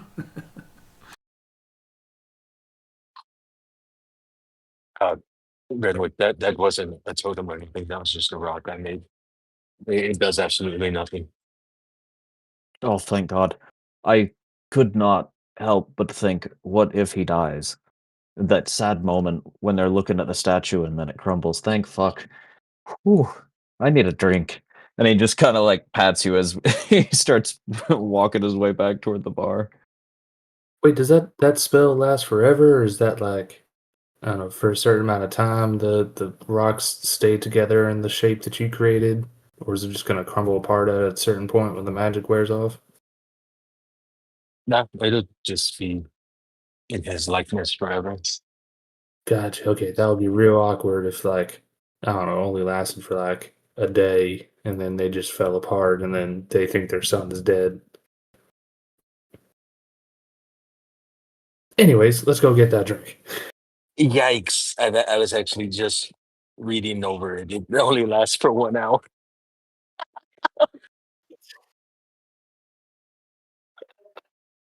Oh So no. they're going to What have assume you his done? Can't even make it out of town. An hour after. Got stabbed in the alleyway trying to buy supplies. He's going he's going for supplies. He's gonna stop by the house one more time, I assume, and his parents are already gonna think he's dead. Oh God. That's perfect. Man, Oh, that's good shit. That made me laugh hard off mic. I lost a little bit of wine on that one, fellas. My notes are all fucked up. Yeah, they were dicks to him first. Let them. It'll be fine. And then Clay just start walking back to the bar with Renwick. Okay, so we make our way back to the Crooked Ladle. And, after a short time, wagons, the courtesan wagons, do show up.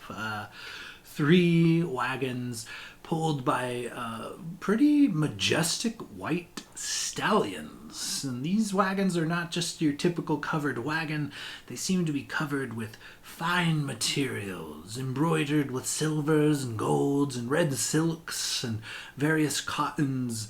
Hooded lanterns of intricate make just kind of hang from them. It is quite the lavish traveling wagon, and there are three of them. And you notice, this just being a tavern, not a tavern inn combo.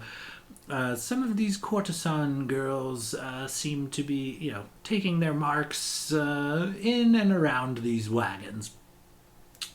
And after a couple of hours, Albus does show up, laden with gear. Like he has got a large pack, several of them, in fact. And he seems to almost be struggling with how much gear he has acquired. But after a quick chat with Bethania, Albus does load up some of his gear into one of these wagons. And yeah, so as the drinks and food continue to flow, is there anything in particular you lot would like to do before getting your long rest? Keep in mind, you guys are all still technically battered and bruised from the events prior. I believe all of you are suffering at least 70 something damage at this point.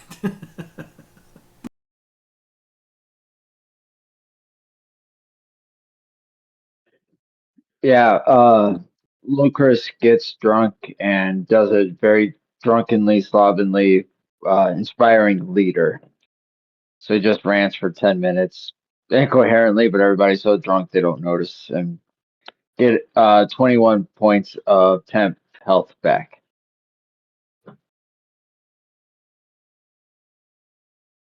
Upon realizing his mistake, Locust would want to run back to the parents' house. I'd imagine like an hour, like right after an hour passes. You return The to the statue crumbles yeah. as you kick their door in. He returned to Albus's family home, and his mother and father are beside themselves, weeping with this like broken statuette. They are like collapsed on the ground in front of the fireplace, kind of bawling hysterically. Like, I just barely started to respect the kid. I'm so sorry. We were walking down the street and he fell and hit his head and died. His mother wails like in control, out of control. She's just like losing her mind, wailing and flailing about, crying about her lost baby. Oh, oh no. I was just kidding. I'm sorry. Your son's fine. I misunderstood my magic. I'm sorry. It's a new spell. I just learned it. Look, I rebuilt the thing. It doesn't last. I thought it lasted indefinitely, but it's just for 1 hour. I was just fine. He's down at the tavern. We're doing a little going away party. If y'all want to come, that's why I came to tell you so y'all can see him. I feel bad. The wife is still inconsolable, but the father is like, he kind of straightens up and sniffles a bit. That was a terrible joke. Terrible. I cast sleep on both of them. They both. Just kidding. I don't have that spell. Okay. I understand. I'm sorry. I am socially awkward. I misunderstood. I thought maybe I don't know, but we are down at the tavern. If you'd like to come see him for yourself, we are throwing. I think Blade. He's about to play the good. He's about to play his lute. It's really good. You should come out. His father begins to put on his boots and helps his mother to their feet. It looks like to verify their son's living status, they are going to head out to the bar. Here, look, this will make you feel better. And I'll hand them a good berry. They pop it, and it does kind of bring a bit of relief to their face. All right. Follow me. Lewis will awkwardly lead them to the tavern. Excellent.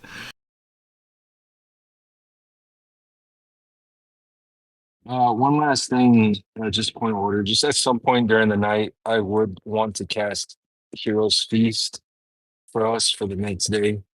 I know I can do it for up to let me see,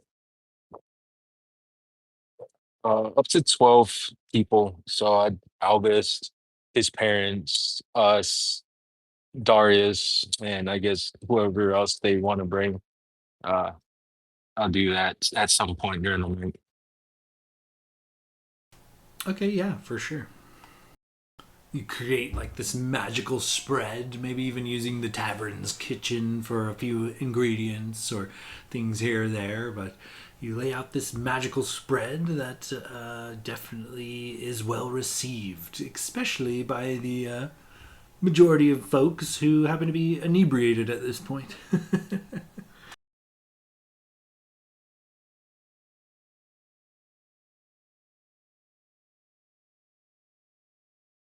10 hit points for the next day. And that'll be all for me.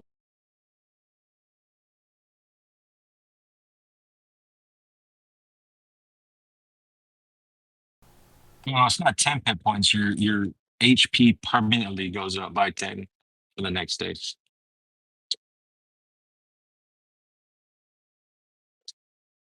Damn. Excellent, excellent. Yeah, so as more food and drink begins to find their way to the sands of justice and company, though Chris giving this wild speech, Logos kind of serving up various bits of food from the elven nation of Nightwood. What are the rest of you doing?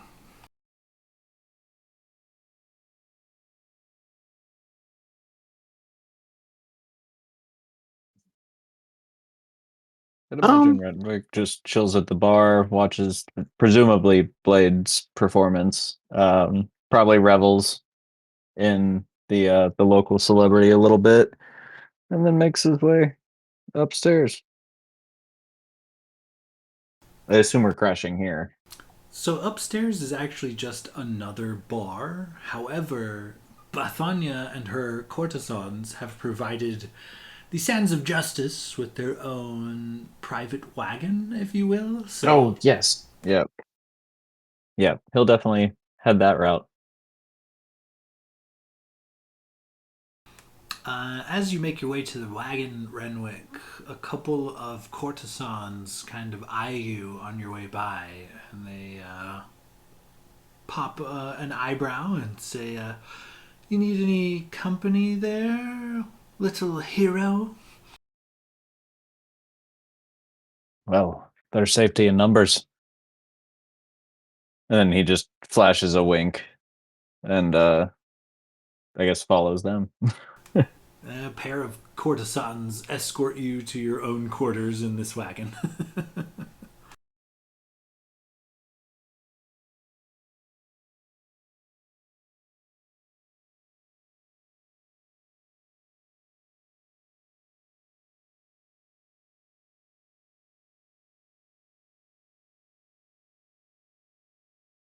Are you guys waiting for me and Sean to play out the sex scene, or? well, go on with Yeah, it. yeah, go ahead. We got time. Yeah, I mean, if you want to lead off, Sean. Whatever the last hentai you guys watched, that's what happens. Fair enough. It's kind of gross. Hey, man, I work with the tools I'm given.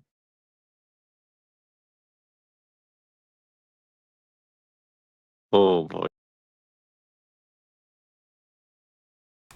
So, Blade, Gladier, any evening rituals before you gather your long rest and continue on your ventures?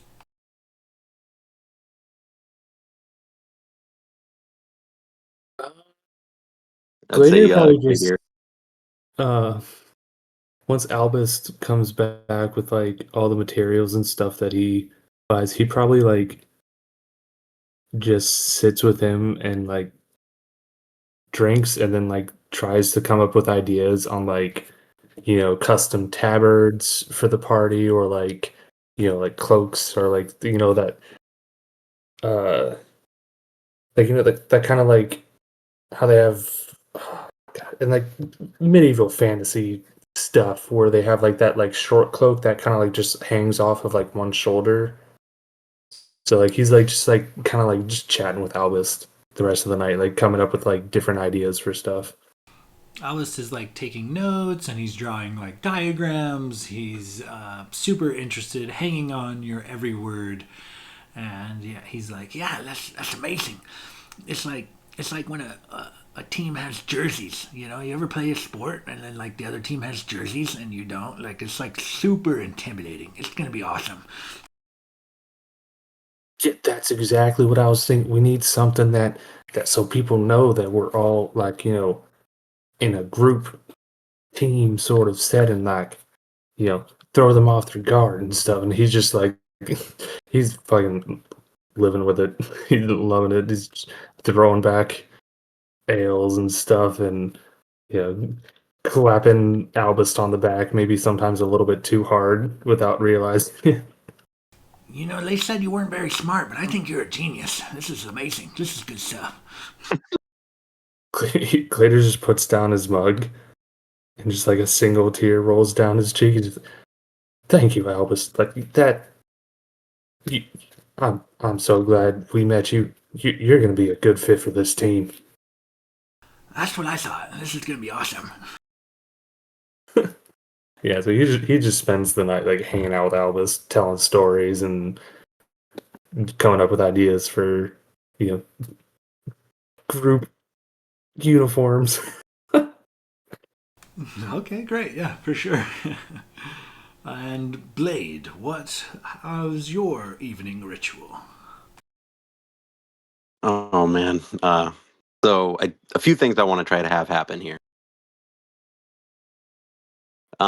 So kind of first and foremost, at the tavern, um, maybe probably talk with Adaris a little bit just to see, check in with him, make sure that there was no like info we needed from him specifically. I know we kind of left him when he's like, "Hey, let's get drinks," and we just bailed on him.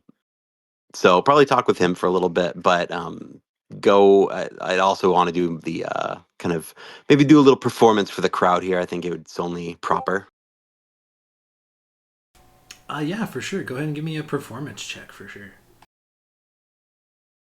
So Blade will use his double neck loot there and cast the kind of like the levitate spell with it, and kind of bring himself up and kind of levitate himself onto the top of a table, um, and just take like one strum, and I can imagine the crowd goes a little silent, and start kind of playing this like little jovial, just nice upbeat little melody. I'll just be like, to Terna's throne we make our claim, through storm and wind, through trial and flame. No fear, no doubt shall break our trust, for crown or glory rise we must. Through roaring crowds and banners grand stands Albus, a dwarf, with our tabards in his hand. He cheers our names through rain and din, for Tierna's crown they're bound to win. And yeah, just kind of try to rock their socks up. Fuck yeah, dude, that was a good one.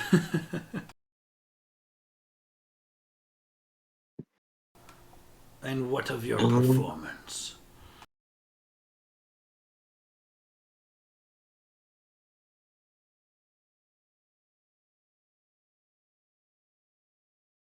Let's see. 29. with 29 kind of echoing through the bar, everyone kind of falls silent and watches your performance thoroughly. Your performance actually draws in several inebriated partygoers from the nearby streets, and the bar, that was slowly kind of thinning out, packs deep with elbow to elbow patrons once again. And cheers erupt, more confetti and things are thrown. The several patrons who are obviously very drunk offer to buy you more ales, but Darius kind of pulls you aside. He says, "Aye, lad, you've improved. That's some of the best. I mean, the legends are true. Yeah, wow, amazing. Quite a bit of difference than the young lad that left these parts all those many months ago. Looks like you've been practicing. I've never seen that type of a performance before. You might be the best fucking bard I've ever met in my life. Wild. And he takes a big gulp off of an ale as he kind of stares at you admiringly. He's, "Yeah, well, maybe you could teach me a thing or two, huh? Yeah, student becomes the teacher type of situation. How'd you do that floaty nonsense, eh? I need to do some of that." Well, thank you, Darius. It's truly appreciated, and I would be amiss to say I didn't learn anything. I learned it all from you and Venrir. It was you guys that really got me started. You guys gave me my first loot. I mean, for goodness sake, I wouldn't be here without you. As far as the whole levitate thing, I mean, check this thing out, and he'll kind of swing his double neck loot around. Have you seen anything like this before? I mean, it's incredible. This thing has abilities, magic. I've always known that music carries a bit of magic with it, but that's something special, lad. Never seen an instrument like that in all my years. And I wonder, do you think old Venrir can do a bit of floating? That might come in handy if he could fly a little bit. Yeah, he could use that, I bet. As far as Venria goes, so you said he was located in. Port Noble, yes. Our old stomping grounds. In the barracks, I imagine. They were going to sentence him earlier, but I had a few words, greased a few palms. We've got, I don't know. They said 30 days, but that was a couple days ago. But we still have 3, maybe 4 weeks before he reaches the gallows. Being able to fly a little bit, now that would ruin the gallows plans. Let's hope he's easily taught. Oh, and I bet Arnold is just gunning for those gallows too for him. Oh, like none other. He actually expedited the trial. But if I hadn't intervened, Venrir would have already met his fate. But lucky enough for you, the next stop after the crossroads, the final league of the tournament, on the northern coast, Port Noble. Maybe you have a few words with old man Arnold yourself, eh? Oh, yes. Words will be the least of his worries if I see him. Tell me, have you heard of anything from Helena?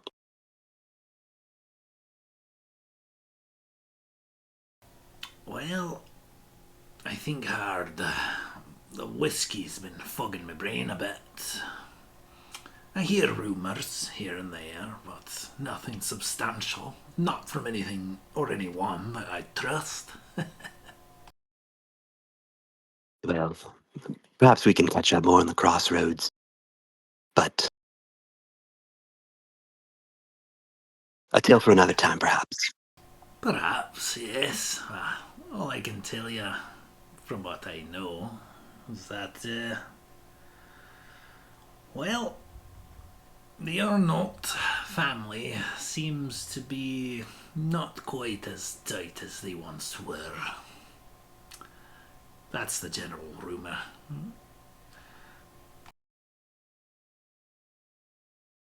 Can't say I'm surprised. I guess we'll see firsthand, won't we? Aye. Bit of drama, I gotta say. I'm not opposed to a bit of family infighting. Especially if I can make a good coin off of it, you know? We'll see how it works out in the end.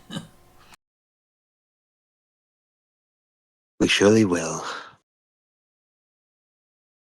He raises a shot of some particularly strong spirits, slides you a glass as well. To your performance, to art, to culture, and, dare I say, love, family, and perhaps winning this fucking tournament. The family. Blood or not. And I'll cheers them. Quick little tink, and you guys knock back down these rather strong whiskey. All right, Dareth. I think I'm gonna head up to bed, but I'm gonna kind of look around and see if there's any like courtesans. Oh, you don't have to even look. They pounce on you. The second you make your way to the wagon, several of Bathonia's courtesans kind of make it known like they would be happy to escort you to your private quarters in the wagon if you would so desire. You have your pick of the litter, or you could literally pick the litter. It's your call. I'll just go with whoever. So this is the kind of funny thing. I don't know if I can do this. So just to kind of like say what I want to do, I want to grab our new friend here, and cast Simulacrum on him. Now that takes 12 hours, and I have to touch him for 12 hours. Okay, yeah. Could I? Through Archie, because I can cast touch spells through him.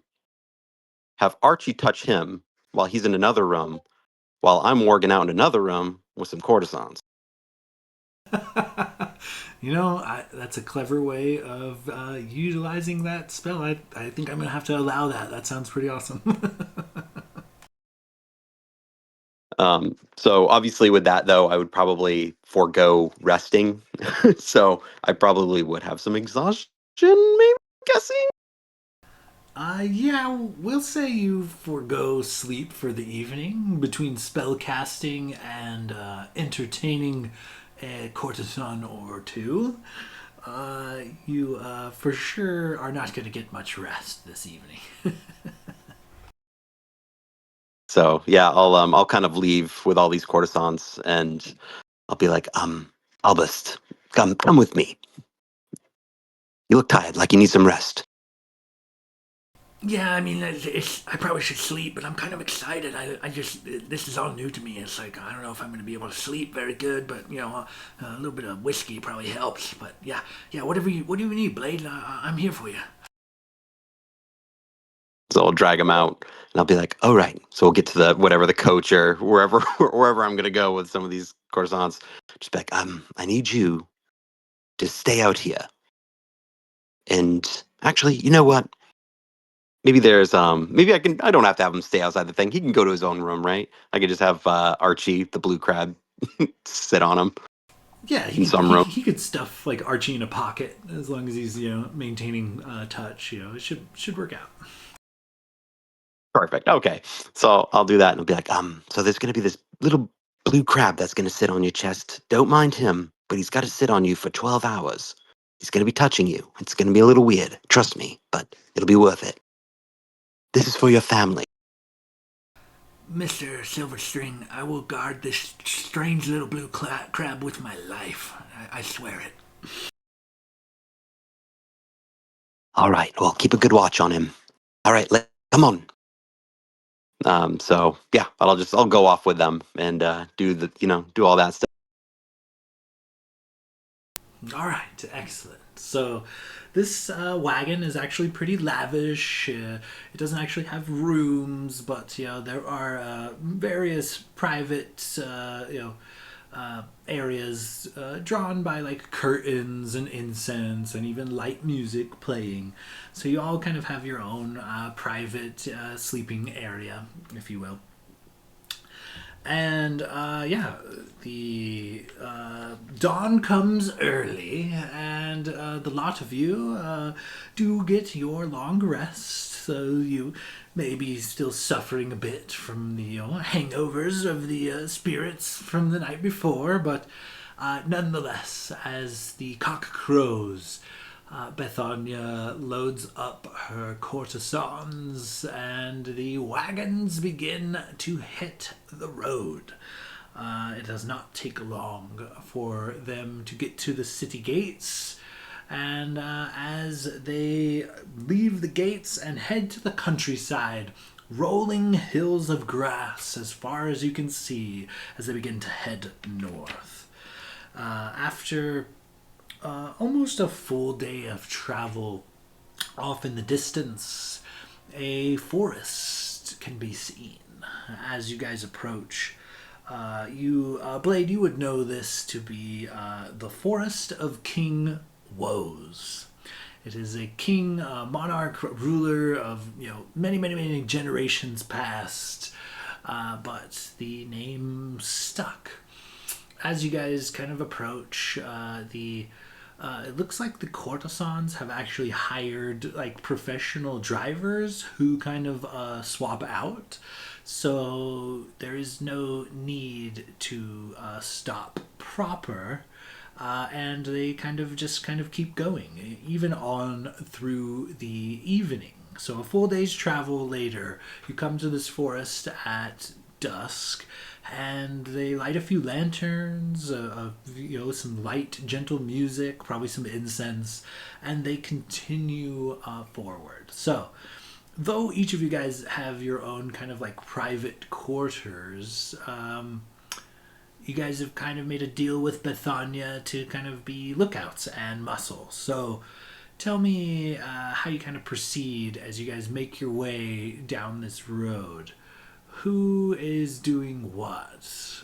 There is Bethania and her courtesans are expecting some sort of security slash lookout from the sands of justice. So, how do you guys go about providing this? For Logus, he would when between rests, since he only needs 4 hours, he'll spend most of the time up top. Um, is this like an old fashioned carriage where there's a place to sit for the person driving and riding shotgun? Yeah, correct. Logus would sit up there and kind of be the watch with whoever next to whoever's driving, while having Tony kind of circle above, and I'll give her the command to like calm down or to like squawk or whatever if she sees anything fishy far out while she's up there. And I'll kind of just use I'll be like the primary and just kind of give her an aerial view around the carriage, like maybe 100 feet in a circle as we're moving along.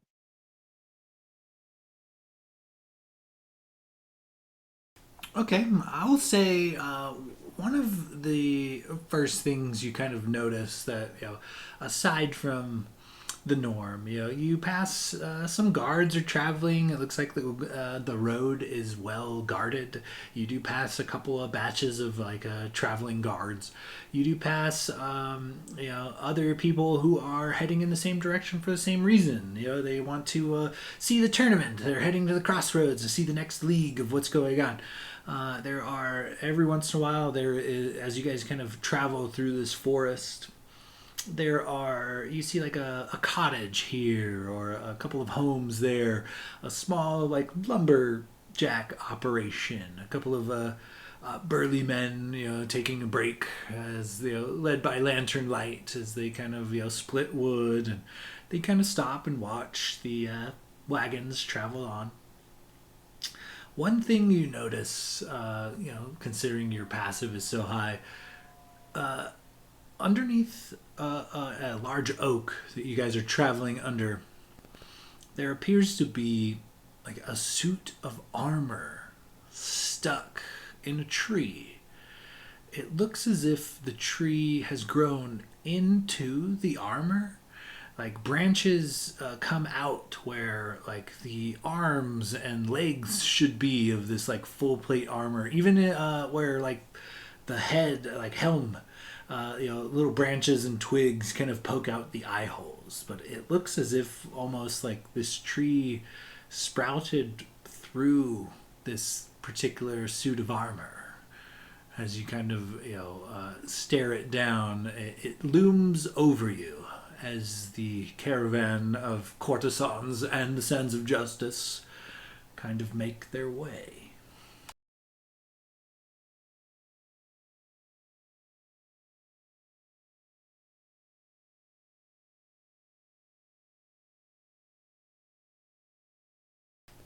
Let me make a roll. Okay, so the most of the night is uneventful. I will say that while keeping watch, there are strange statues at various points in this forest. There are a lot of them are crumbling. A lot of them are kind of hard to determine what they were, or you see the base of a statue, and some of it's just like looks like maybe a set of legs that have been worn and crumbled through time. Another kind of like marble statue is of a man, but like all of the features have been worn away, maybe through time or storms, or there's no definitive carvings. It's almost just like a marble humanoid figurine, if you will. And you pass by. These are spaced almost regularly as like these small homes and these small like lumberjack setups that you find. And after a time, you guys will be pushing. We'll call it a little past a full 24 hours of just constant of moving through this forest. The drivers kind of call out, "Yeah, we're gonna have to find a place to stop. We need to relieve the horses, feed them, water them. We don't have to stop for long, just long enough to get the horses a bit of rest. So keep an eye out, I suppose. Something like that ought to do." And he points ahead, and there are a couple of log cabins. And as you guys kind of approach, there are three men. They seem to be taking a break, eating breads and cheeses and things. And as you approach these three men near these log cabins, you notice Logos, a fourth man. Now, this fourth man is lashed to a nearby tree with rope, and he froths at the mouth and screams and shakes and tries to free himself, but unsuccessfully, as the other three men just kind of continue to eat their bread and cheese. And as the wagon approaches, they look to you, and they put their things away and they stand immediately and kind of look almost standoffish, if you will. So, how do you proceed in that moment? Can I ask a quick question real quick? Yeah, go ahead. Assuming that Logus would have pointed out the suit of armor hanging from the tree earlier on, would we recognize anything about it? Like, is there any like distinctive markings, like of a specific like army or country or anything like that? Go ahead and give me a knowledge history check. Oof. Okay. Should have expected that. Not great on history for me. It's even 10. With an even 10, you would know that the forest of King Woes is a strange place. You heard lots of rumors and lots of lore. And while you're not able to identify where this like suit of armor came from or maybe even who it belonged to, you would know that, the general rumors are that the Forest of Woes is just one of those places where the veil between worlds is a bit thinner, both to the Feywild and to the Shadowfell. Gotcha. Okay. Sweet. Thank you. Can I take a closer, not a closer, I don't want to get close to him, but can I try to use my perception and like maybe try to ascertain why this guy is, maybe not necessarily why he's tied up, but like, is there anything strange about him to what kind of clue me in on why he's tied up? Go ahead and give me a perception check. I'll accept a perception check, an insight check, or a medicine check. But whatever skill you use depends on what information I divulge.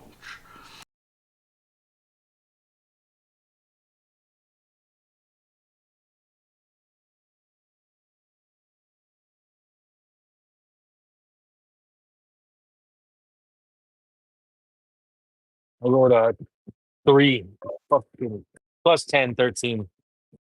Can I hop in with a medicine check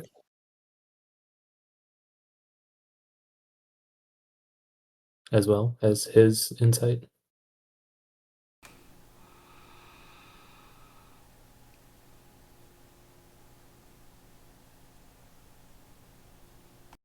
You want me to make the insight? You giving me the help action? Oh, sorry, I was talking all muted. Yeah, absolutely. You guys have all got your long rest in at this point, so I assume you guys could easily poke your head out the wagon and be riding shotgun, be walking alongside the wagons. So, yeah, you could absolutely make that check, Gladier.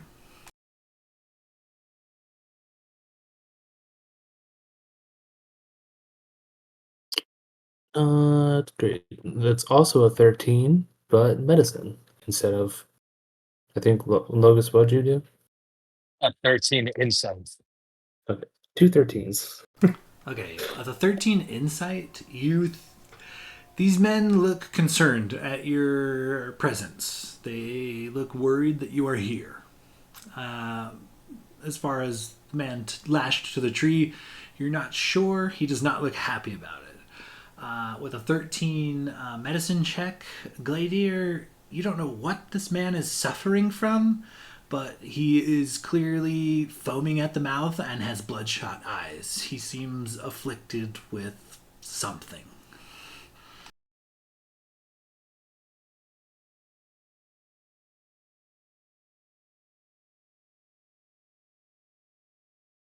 What do you think, boys? Should we see what's up here or just keep it pushing?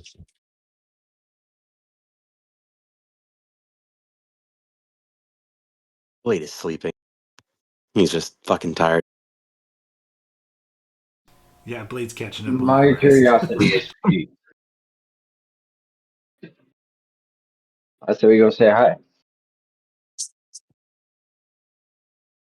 Right behind you. Gladier, you coming? Oh yeah, of course. Real quick. Okay, how long have we been traveling for? Or really, I'm asking, have the inspiring speech and uh hero's feast worn off, or do we still have those buffs? I will say, considering how far you guys have traveled and through a full day and the night, you guys are looking at something like 30-ish hours of being on the road at this point. And Gotcha. it is like midnight. The 10 points for inspiring a leader don't expire. and I Oh, can do okay. it So as we many still have times the as I 20. want. So I have the 21 constantly. Okay, so we still have the 21. We just lost Heroes Feast. Gotcha. But yes, later we'll follow. He'll he'll follow behind Logus and Locris, kind of just being that imposing presence.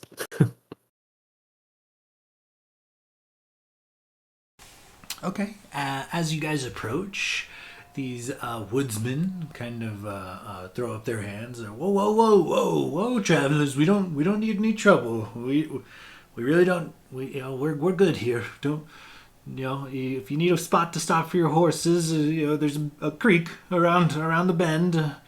We might could ask the man and the woman of the house around back. They might be able to help you out, but we don't want no trouble here. No, my friends, you're mistaken. We're not here for any trouble. We are just passing through, and we noticed your friend over here seems a little tied up. We're just wondering what might be wrong with him. Is it something we need to watch out for on our travels, or is it just drank a little too much, ate something bad, and just got to him? Well, some folks around here say they claim to see a mist. If I were you and you see it, avoid it. It's not a mist. There are traveling fungus, large mushrooms that seem to move. It's not mist, it's spores.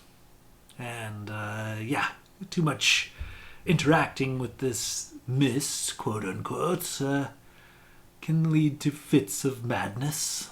Take a bit of time to shake. He gestures to the man they have tied to the tree. But he's just don't untie him. It took us a while to nail him down, and I'll be damned if it didn't take us a day to catch him. And then the first batch of travelers coming through here, do-gooders, thinking they're do-gooders, cut him free, and we had to go catch him again after he bludgeoned several of them with a large stick. So best leave him be. Gladiator, you want to see if a greater restoration might bring some sense? Yeah, I was actually thinking about that myself. Gladiator, Can I'm gonna I let him go and you wrestle him. don't do that? Logan starts running to the rope. Glader tackles him. If Gladiator doesn't stop me, I'm gonna cut that rope. If I see you pull a dagger out and go for the rope and 100% tackling you. And I make a save.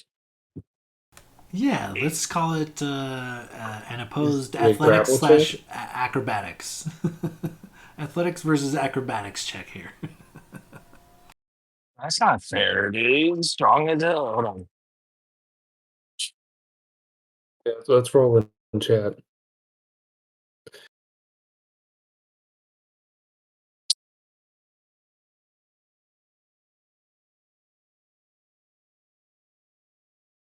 +28.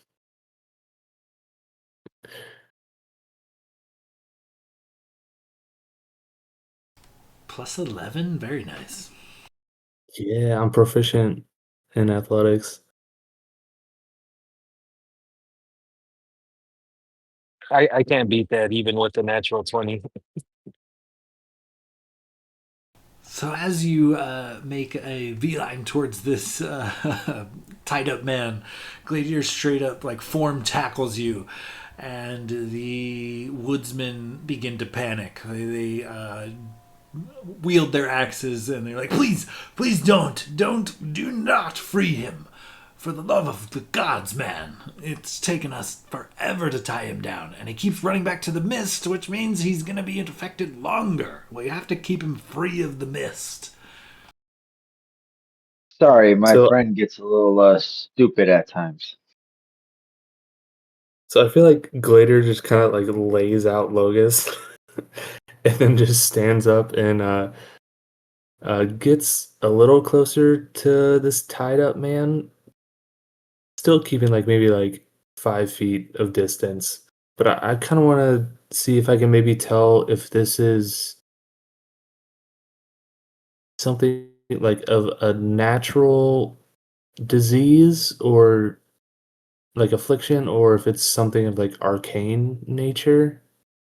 Or I guess I already kind of did a medicine check, so I'm kind of like checking to see if this looks like it's of arcane.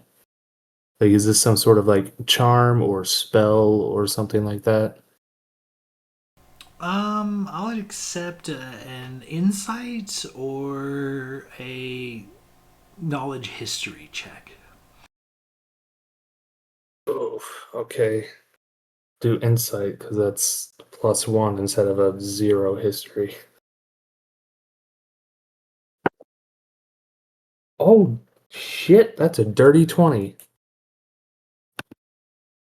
It is definitely some sort of like it almost like a magical affliction. It seems like it is some sort of uh, potent, possibly magical poison that is currently coursing through this man. His eyes are bloodshot. He foams at the mouth. He struggles with the rope irrationally, not trying to untie it, not trying to cut it, just flexing his muscles against it as he wild eyed looks around, foaming at the mouth. Gotcha. Okay. So I was gonna try cleansing touch, but that only ends one spell. So if this is more of like a magical effect, not really a spell, then that won't As, work. as Gladiator gets closer, Logan's gonna try to fire an arrow to cut the rope. Jesus Christ. Get ready to tackle Oh, him, Gladiator. oh God. I also gave away my spell scroll of greater restoration, so I don't have a way to fix this. You will play a game. I have greater restoration. You just got to hold him down till I get to you. He's already held down by ropes. You could Yeah, but just that's no touch him. fun. You got to tackle him. No, Chris, come on. You want to see this. You want to see him fight the crazy mushroom guy. Can you even stand up straight right now after a 28 on a tackle?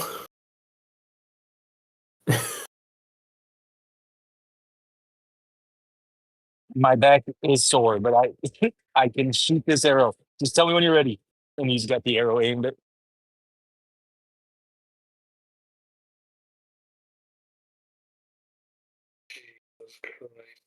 Why don't okay, calm down. Put the bow down. Just I let the try arrow go your and try to hit the rope. oh Jesus Okay, give me Christ. give me an attack roll. Oh fuck.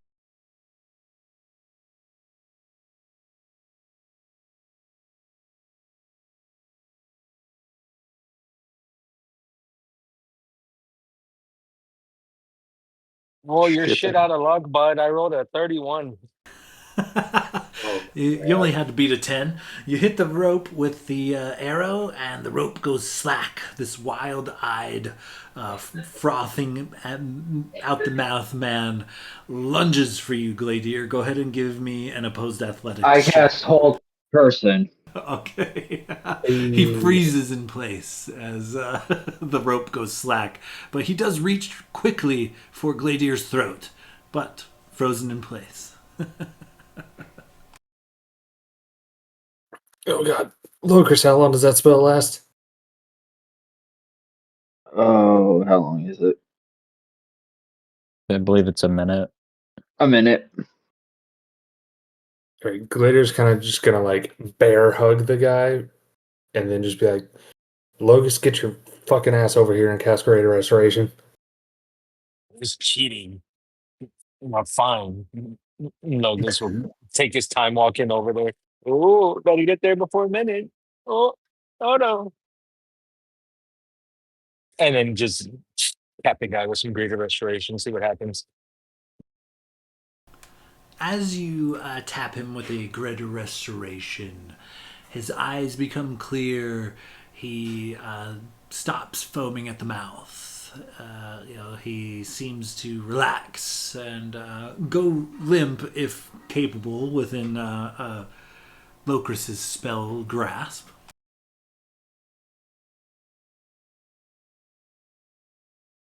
I think it's good, Oh, Locust. Let him go. See what happens. Gladiator has it. I dropped the spell.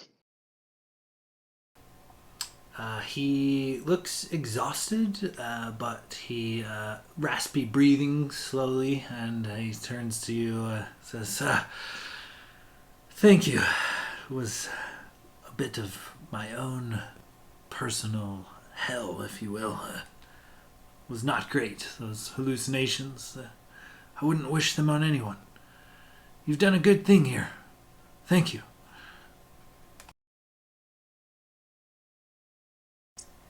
Yeah, so that spell was pretty powerful. We wouldn't happen to have any like payment or anything with you. We kind of did you a big favor. He smiles, and as he does so, him and the three woodsmen just kind of fade. They slowly become less visible, and Gladier, though you have your arms firmly grasped around him, soon there is nothing. He disappears. The other three woodsmen there also seem to disappear in a similar fashion. They just fade out. The cabins that they were standing next to, these structures you assume to be their home, as you blink and kind of look again, they are ruins. They are not entire cabins. In fact, it's just maybe a wall and a stone chimney. They do not look to have been lived in for some time. okay, what the Okay, fuck? did we eat something funky? And he might have got hit by that mushrooms mist. Because what the fuck?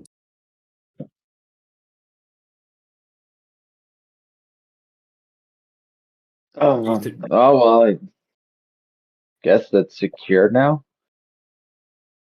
y'all think this was part of Um, the tournament? Like maybe some sort of test? do you think that we were able to release their souls? That we did a good thing? Well, I think by healing him, it was a good thing. I think you freeing him, you might have just released a ravenous ghost on everybody. Stupido.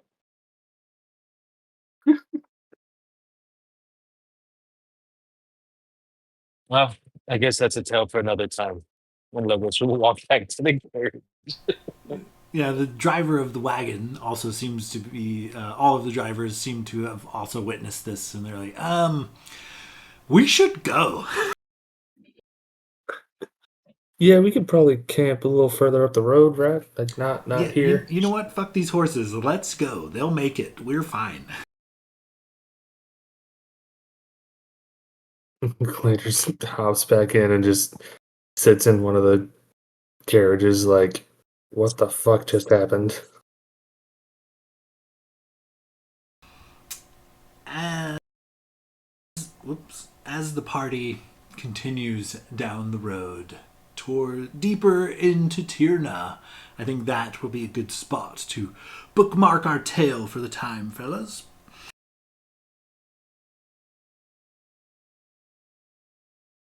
Hell yeah. Sounds Nice. good. The craziest thing is can you hold person a ghost? Apparently. Well, we could say, we'll just say it was hold monster. There. I have that spell too. Oh man. I really wanted to Fish. watch you wrestle that dude all cracked out on shrooms. Oh, I think that would have been one hell of a fight with two of our party members not even there. Just chilling in the carriages. Dude, Yeah, I'm like sleeping. right away we would walk out, just see Gladiator tussling with that naked, cracked out dude. Or they would have walked out to 4 ghosts and 3 guys. Probably a test. Uh-oh.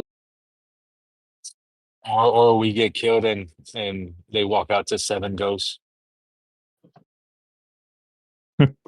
We fucked up. Maybe I think, Ghost like, Gladiator and Ghost Locust just smacking the shit out of Ghost Locust. Oh, you're full asshole. I feel like I would just peek my head out and then shake my head and just put my head back in. Nope.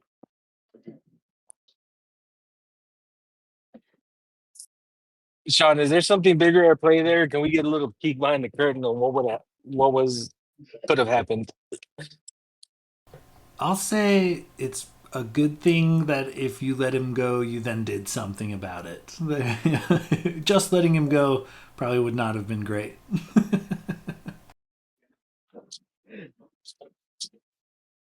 Dude goes on to terrorize the countryside for years. You would maybe have picked up a less fun NPC that would have followed you whether you hired him or not. Yeah, speaking of, how do you feel about Albus following us along now? I fully did not expect you guys to like adopt Albus. I thought he would be like a fun little like a fanboy type of NPC, but now he's with you guys for a long time, I suppose. Several sessions at the very least. So I did not expect you guys to adopt him at all. I figured if I made him kind of like a chubby fat guy that's kind of fanboying, you guys would like, oh yeah, like kind of write him off. I didn't expect to add him to the ranks of the Sands of Justice, but hey, whatever. No, Well, it's not. man. Designer now. It's Now there's not 2 a of true them. D&D campaign until you adopt the character. It's just the way it goes.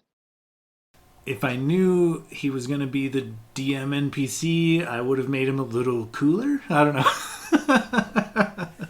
I like this dynamic though. Bro. It's something, like it's a fresh take. Like we picked the underdog to run our merch and basically just be our hype man, as opposed to like Doug, who was a pretty proficient fighter.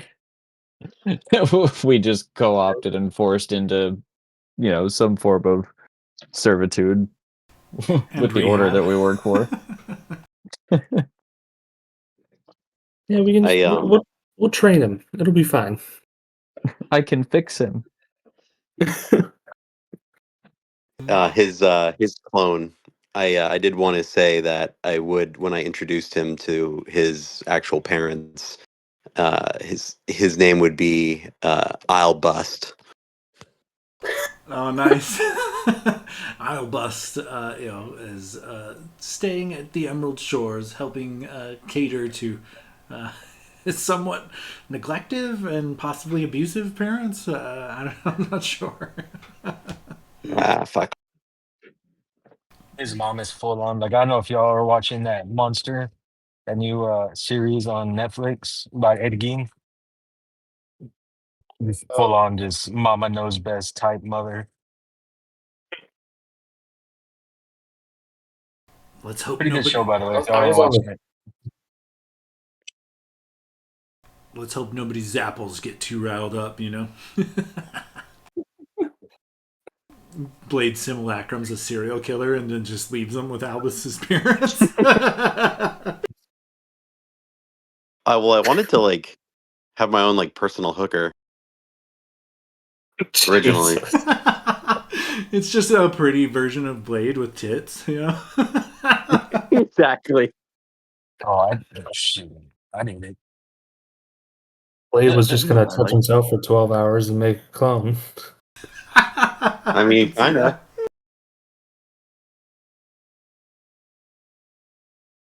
Possibilities are endless.